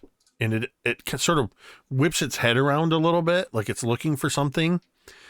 You also sense that it's sort of a smell, sort of a feeling of almost like ozone in the air, like before a thunderstorm arrives. And you begin to feel the first drops of rain as they begin to fall around you. Grovekeeper, won't you take me somewhere where we can remain dry and Silence! The Grovekeeper stamps his staff on the ground and immediately increases to twice his size. I beg your pardon. Hey, hey there, Mr. Hey, No! Wait. They're here. There's a peal of thunder as lightning arcs across the sky. And from behind you, the trees part, and you see a number of catfolk begin to emerge from the trees. There is a pure black cat with green eyes that leads the group, and about a half a dozen other cats that are coming in behind. They're moving very quietly. BB will turn to face them, holding the kitten. Did you lose a little one? She addresses the black cat with green eyes. The black cat of Ulthar steps forward. Oh. That is our lost kitten. You Well, have found her. yes, and she's a little bit scared, and she's been a little bit alone.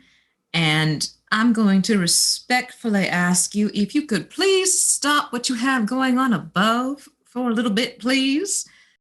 Trust me, I can do something quite similar, and I know it's a good show, but in this case, we maybe hold off on the waterworks. I can assure you, the rain, the thunder, are a comfort to Mrar. Well, they are not to us. It's for everyone's best interest at this time. As long as the Zug Grovekeeper threatens us, the storm will persist. No threat has been made. She just gestures at the enlarged marsupial Zug. And there's one of you, or one of them, and how many of you? You are foolish if you think that the Grovekeeper is alone. Yeah, well, hold on, Noah, because I do sort of have a question, Grovekeeper. What are they talking about, threatened?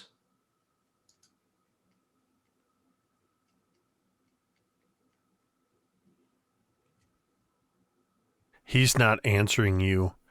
Oh. You notice, though, that behind him, about a dozen normal-sized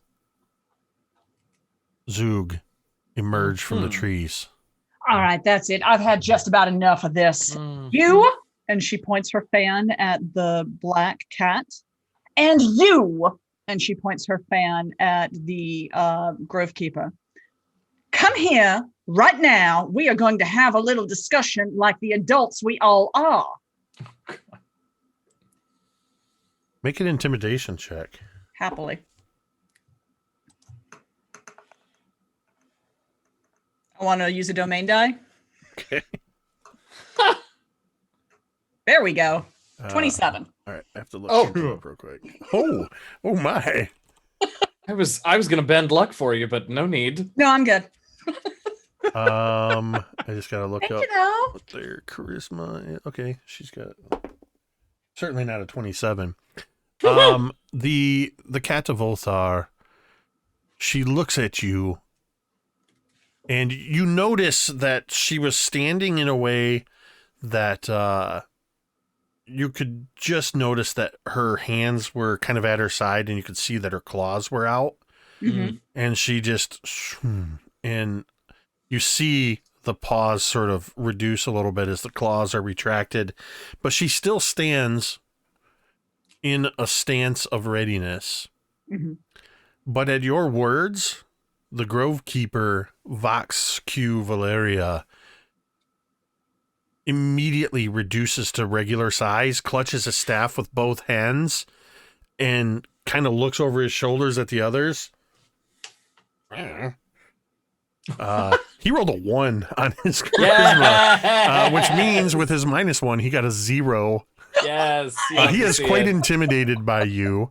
While respectfully listening to you, the Black Cat of Ulthar rolled much higher, almost a 20, but I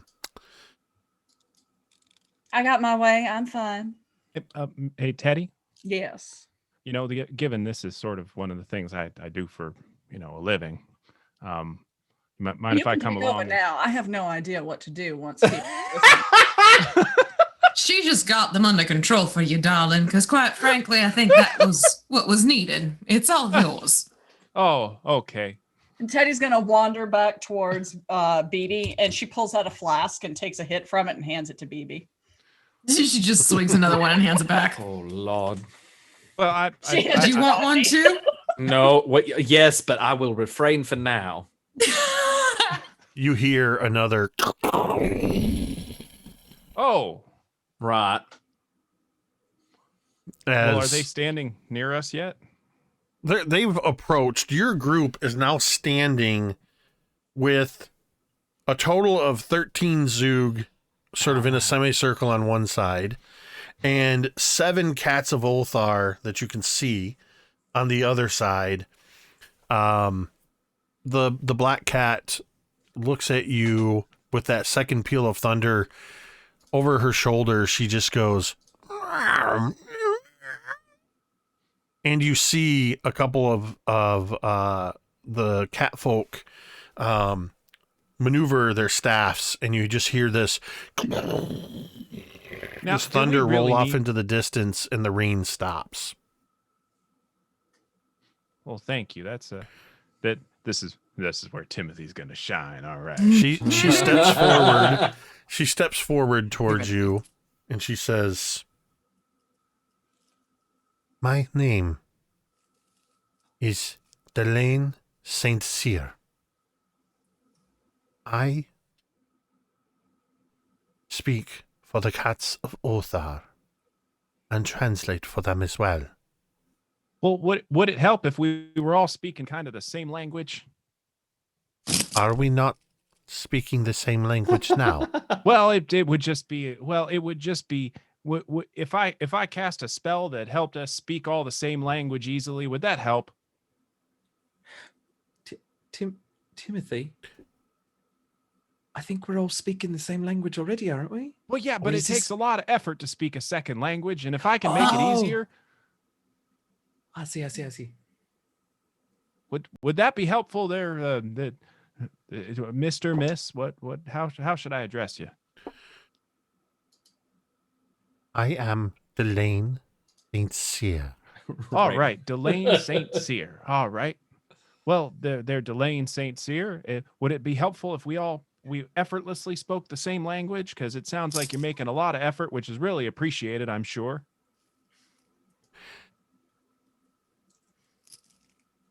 Yes. Is this something you are able to do? It is something I'm able to do, and I'd be happy to do that right quick. She just gives sort of a nod. And so, well, if it's okay with you, I'm gonna reach out and touch you on the shoulder. You can see she visibly tenses a bit, but she allows it. Oh, I appreciate that. That shows a really great willingness to engage in these sort of talks, which is really difficult a lot of the time, especially when you've got a lot of hostility built up. I touch her on the shoulder and cast tongues.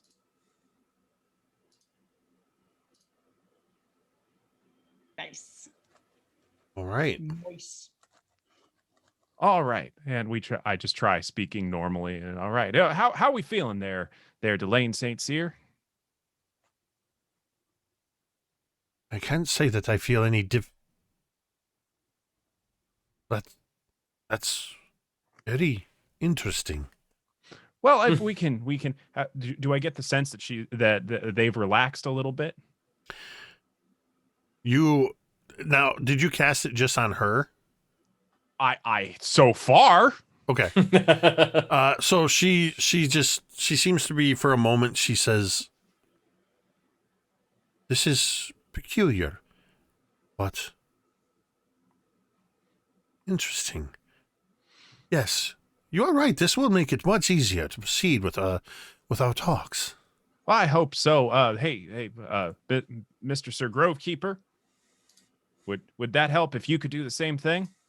I already speak this language. Well, all right then. I was just trying to help out there, but all right. So, I first of all, I want to thank you, Delane Saint Cyr. That was a big gesture on your part. Shows a lot of willingness. It's very brave of you to take a chance like that. And thank you, Mr. Sir Grovekeeper, for honoring that and also making a very brave move and reducing your size. Everybody's being very vulnerable right now, and I appreciate that. Any change in the mood? Go ahead and make Doris. a persuasion check. Theodora just kind of positions herself behind Timothy so that he can't see her while she stares at the two of them. I am using a domain die. You should. And I am going back to my physical dice. Yeah. Oh, I lost the D&D Beyond betrayed you. I navigated away from it, so I didn't see what that roll was. Don't worry about it. Don't We worry will about ignore it. that one. It never happened. This is not the domain die you think you have. This is not the domain die you're looking for. It goes away. Just take it away. Thank you, physical dice with the 24. Hey now. We are so That's how swingy it's tonight done. because we're either rolling 4s and 5s Or or we're like- 29. No, Timothy is a developmental psychomancer. This is his time to shine. Come on. Every domain dice you need, baby. Exactly. That's right. We're gonna feel some feels here. She looks at you and looks over at the Grovekeeper. I am willing to listen to what you have to say, I would listen as well. but I have one request. Please. And she leans back and she makes a motion, and another cat, a calico cat, comes forward. This is Seraphina, mother to Moir. Would the child be returned to its mother? Absolutely. Well, BB will go right over. Well, hey, Mr. Sir Grovekeeper, I think that would be just a swell gesture to make, especially if we're going to let go of some hostilities here, because I don't think anybody really likes fighting deep down. Did you think that we wouldn't allow the child to return to its kind? What did you think we were going to do with the child? Well, Do you want the honest? Well, it sounds like Delane St. Cyr, and please correct me if I'm wrong, Delane St. Cyr. It sounds like that they were very afraid that the Rogue would hurt their child. Is that what you were afraid of there? The child has been lost for nearly 2 days. We feared the worst.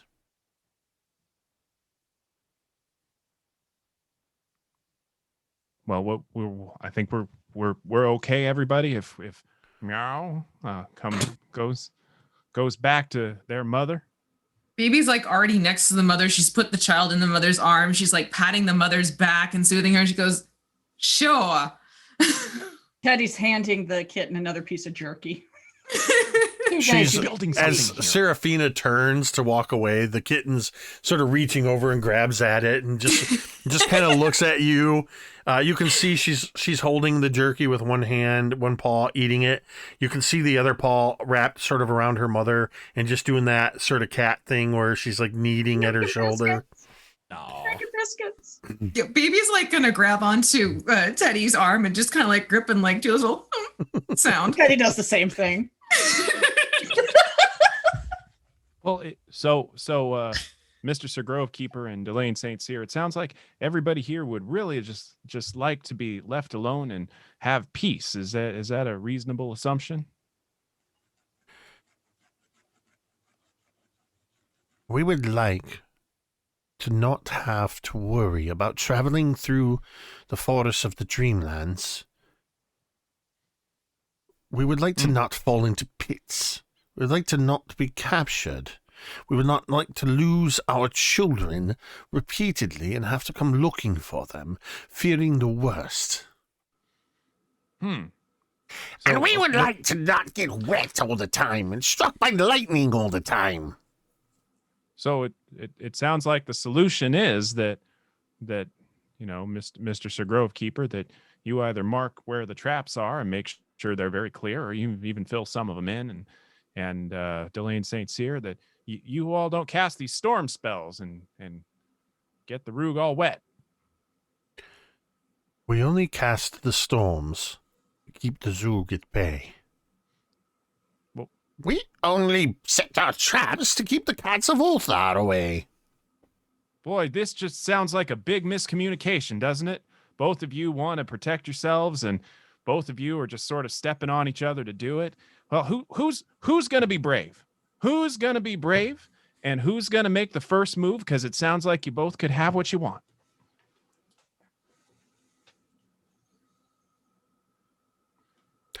Go ahead and make me another diplomacy check. It's not diplomacy. This is 5e. Persuasion. 5. Make me a persuasion check. You can do take an so 18. at advantage. Oh.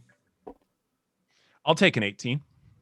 I will. Cheddar has just. Sorry, not Cheddar. My name is Rodney. Rodney has just been watching this circular argument between these cats and these marsupials, and notices them sort of taking this in and seeing Timothy's words having some sort of effect, and is just gonna, without really being entirely sure what he's doing, he's just gonna reach out and pull on something.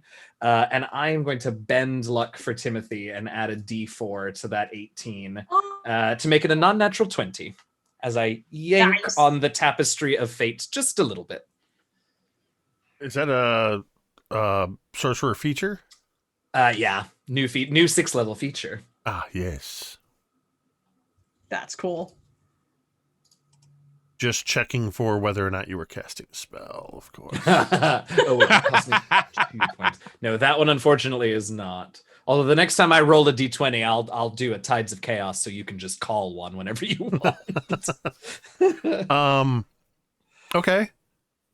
So how do you end up there, Timothy?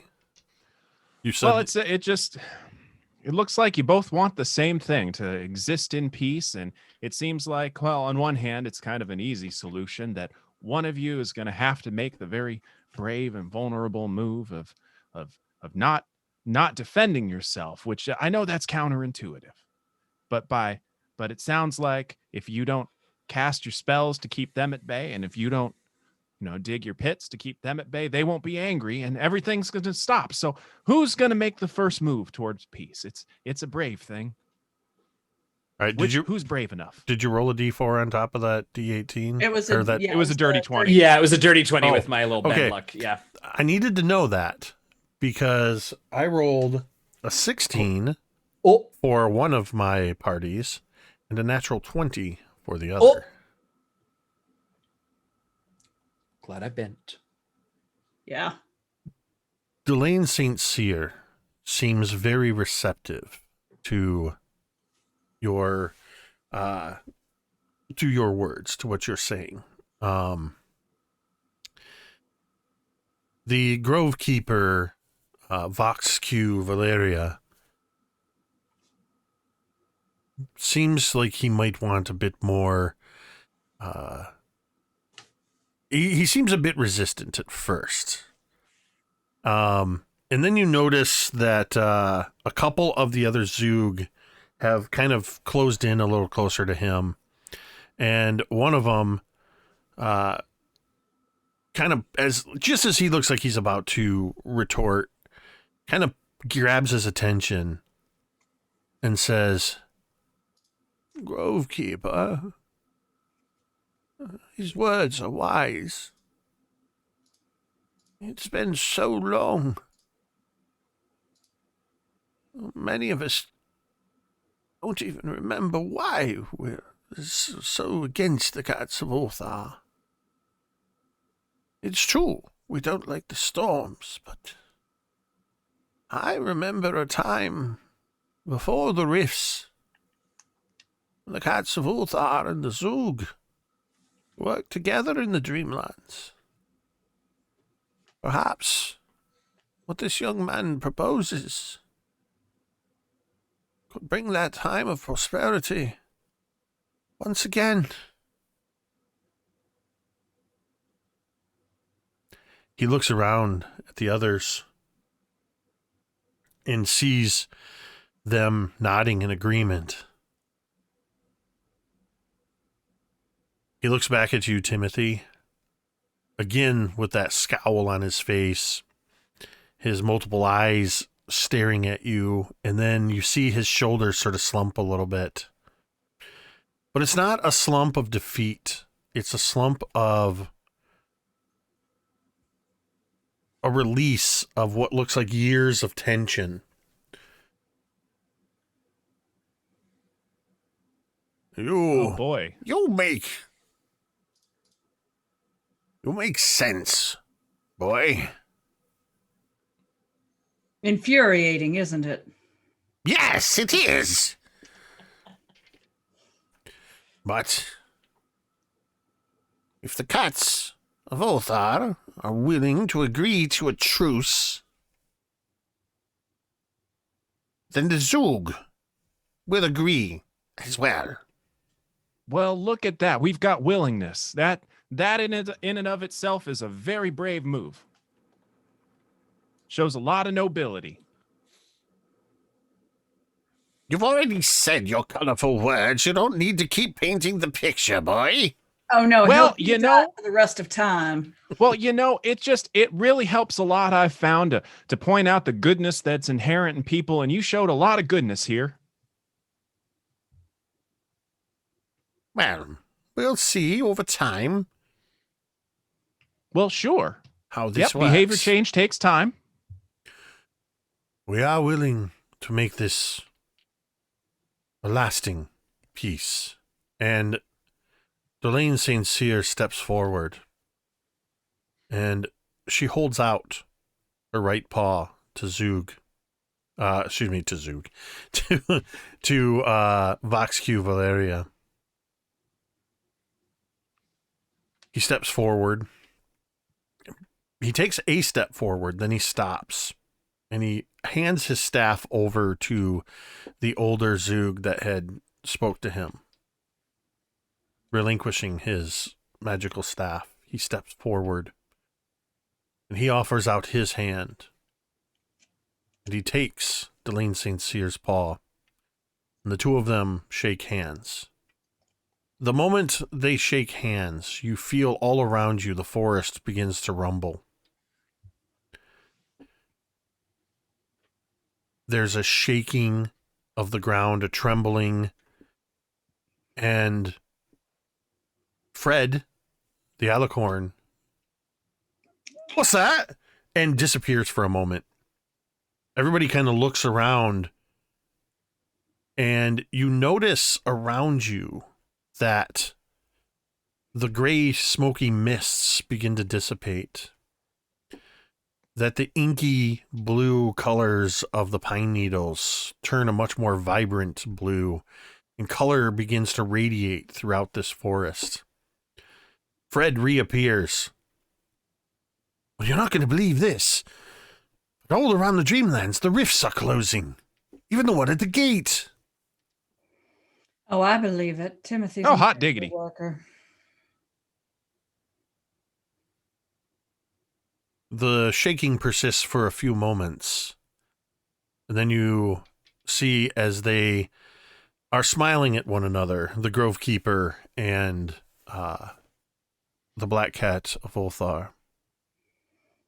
And you notice as the two groups begin to sort of merge around you, there is a murmur of conversations springing up.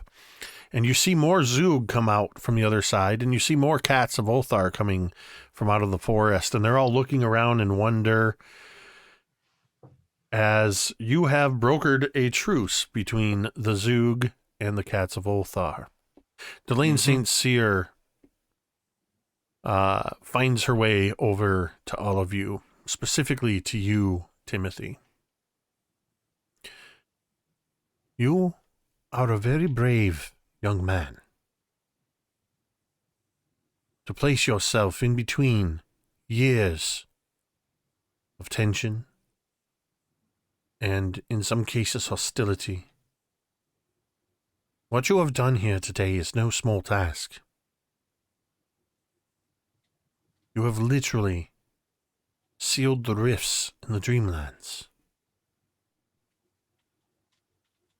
Please, take this as a token of gratitude. And Is it the kitten? She's not giving away the child. I want the baby! Oh my God. She can't.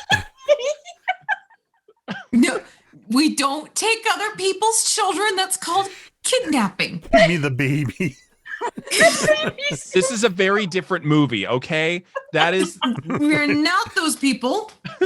No. She hands you what looks like a piece of a bough of birch branch. It's about 14 inches long. There's a few smaller branches off of it, and even a couple leaves that are still clinging to it. This is the Heartwood Wand. It has magical healing properties. You must care for it. But if you must expend all of its magic, just know that it will no longer be magical. And I will give you the details later so you can add it, but the Heartwood Wand, it has 5 charges. You can expend 1 charge to remove 1 level of exhaustion. You can use 1 charge to heal 2d8 hit points of damage. Or you can expend 5 charges to cast the Revivify spell. Ooh, my goodness. That's Well, pretty sweet. That's pretty Well, sweet. yeah, Delane St. Cyr, that is a very generous gift. And, you know, if I could have one more word with you and Mr. Sir Grove Keeper Vox Q Valeria, that'd just be real swell. Of course. And Well, the Grove Keeper comes over.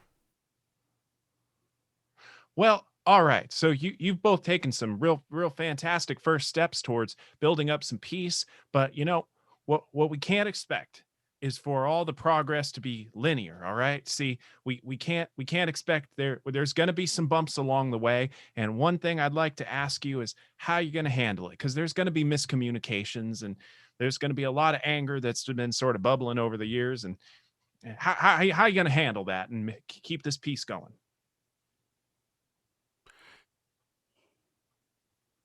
I think that the best way to handle this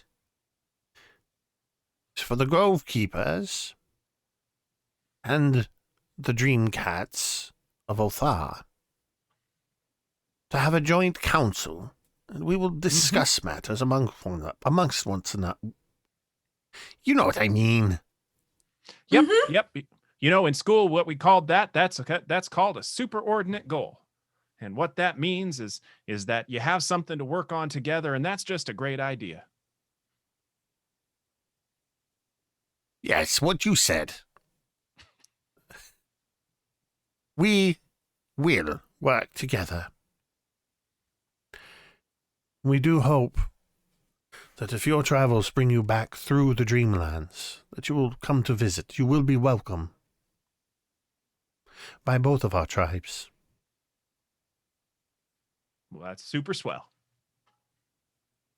But I feel that you have places you are going, and it seems safe to say that you will find the Dreamlands much more hospitable as you travel through on your way. It's awful nice of you. Thank you. We thank you for all that you have done. Well, peace is important. We don't want people fighting. But we do welcome you to join in our celebrations. Stay the evening with us and continue your journey in the morning. Well, I'm not alone. So let me ask my group. I turn around. Hey! We're right here. Oh, you're standing right there. I should point out by this point, with all of the cats and the Zoog coming out, there are Zoog children.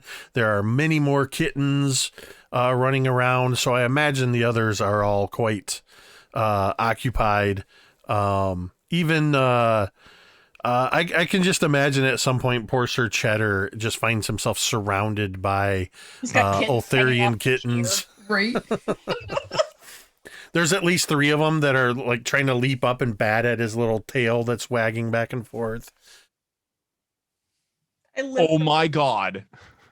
I live for this place. I feel like this scene basically just turns into an Ewok celebration. Yep. It's 100% It's the Ewok absolutely- celebration. Oh my God. Minus the Force Ghosts at the end.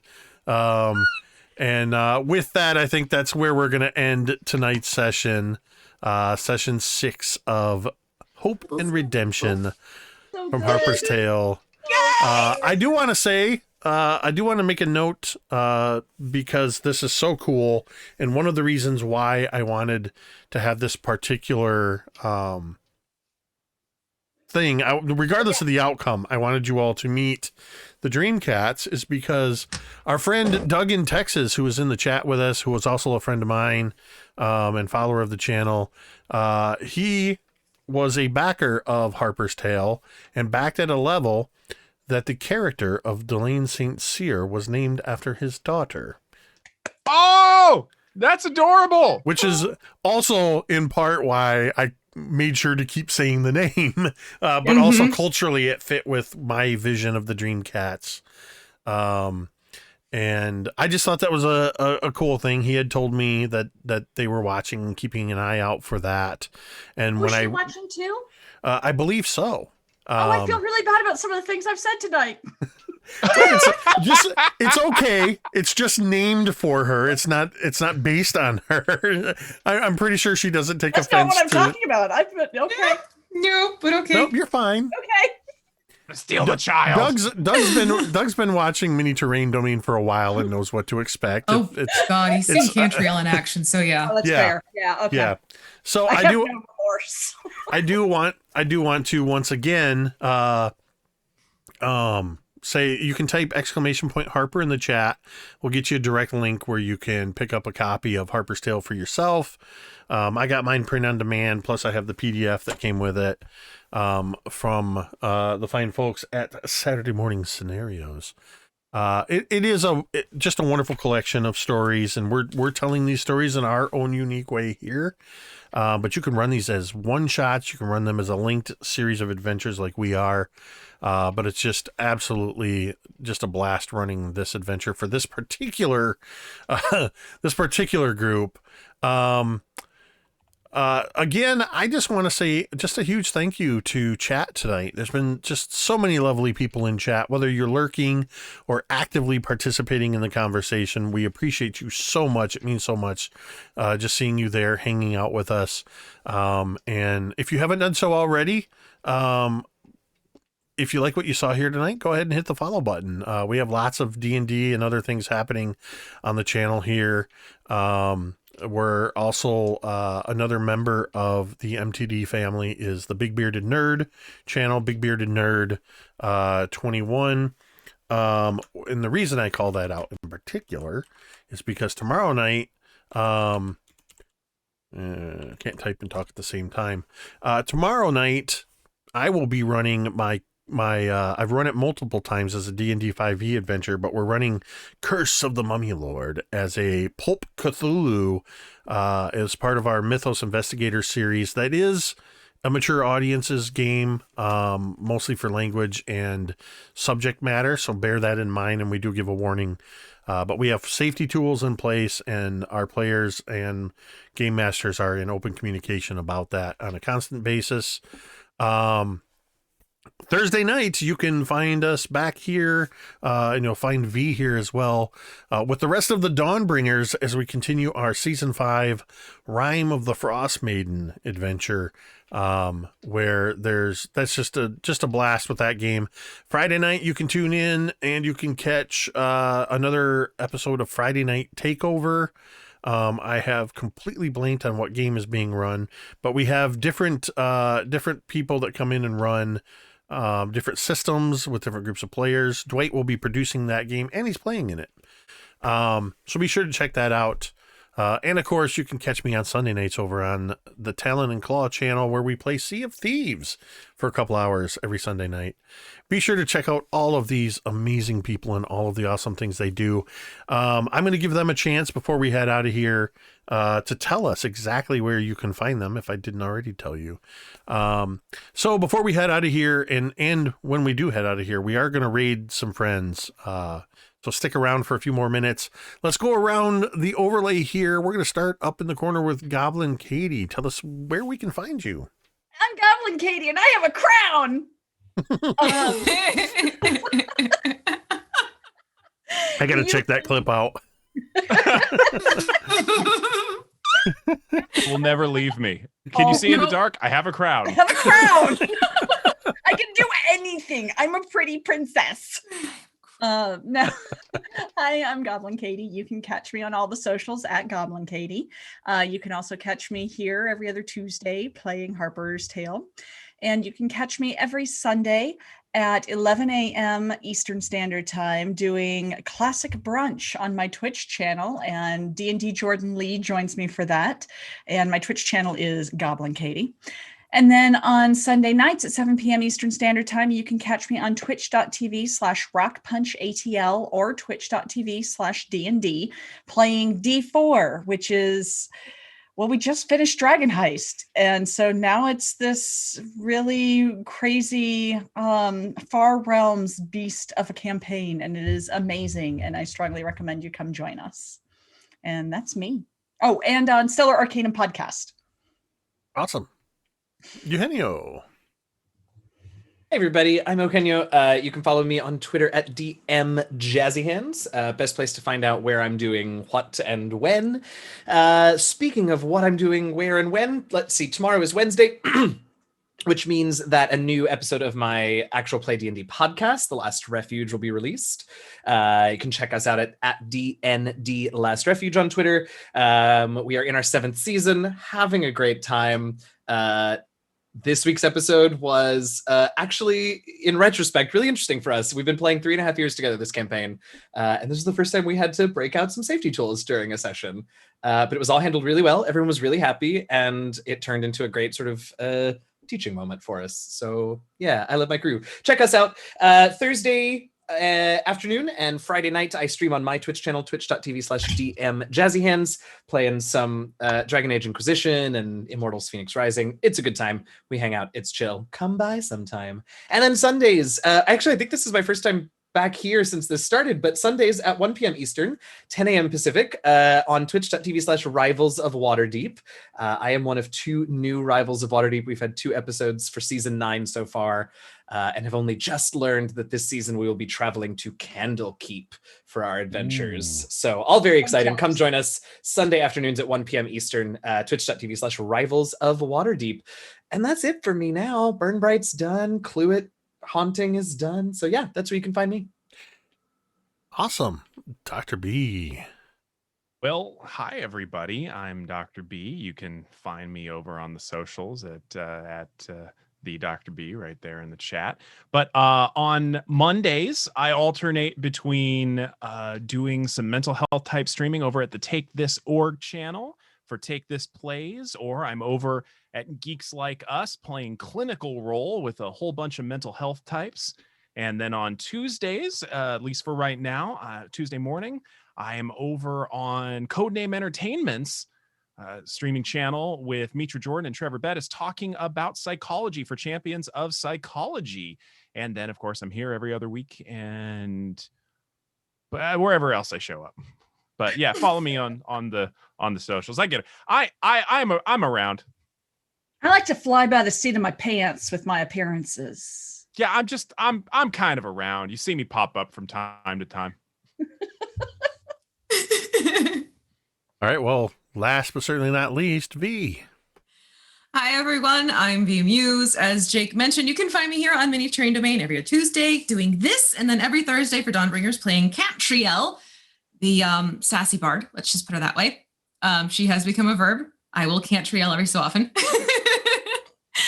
You can also find me every Wednesday over on WizKids YouTube channel, and as of tomorrow, Twitch channel, where I do a stream called Mini Mayhem, and there I will show you either upcoming products or fun things like how to paint a miniature. And right now I am looking at the Magic the Gathering Isperia Law Incarnate. I'm going to be focusing on wings and feathers tomorrow. So if you want to check that out, jump over to our YouTube channel, WizKids Official, or to the Twitch channel, WizKids Official, at 12 p.m. Eastern time, and I would love to see you there. You can also catch me kind of floating around doing different appearances, interviews, and things like that. In fact, just did a lovely interview with Fenway and the Dr. B. So get on over to Jaspers Game Day here on YouTube, and you can catch that lovely bit that has just aired. That was what, yesterday, right? I think so, yeah.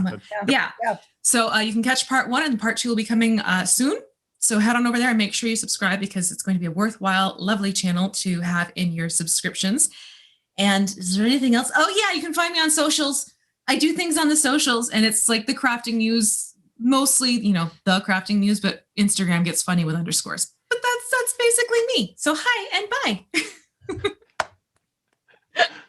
All right. Well, as I said, thank you to everybody who joined us in the chat tonight. And of course, a huge thank you, as always, to V, GoblinKatie, DM Jazzy Hands, and the Dr. B, without whom it would just be me talking to myself for 2.5 hours.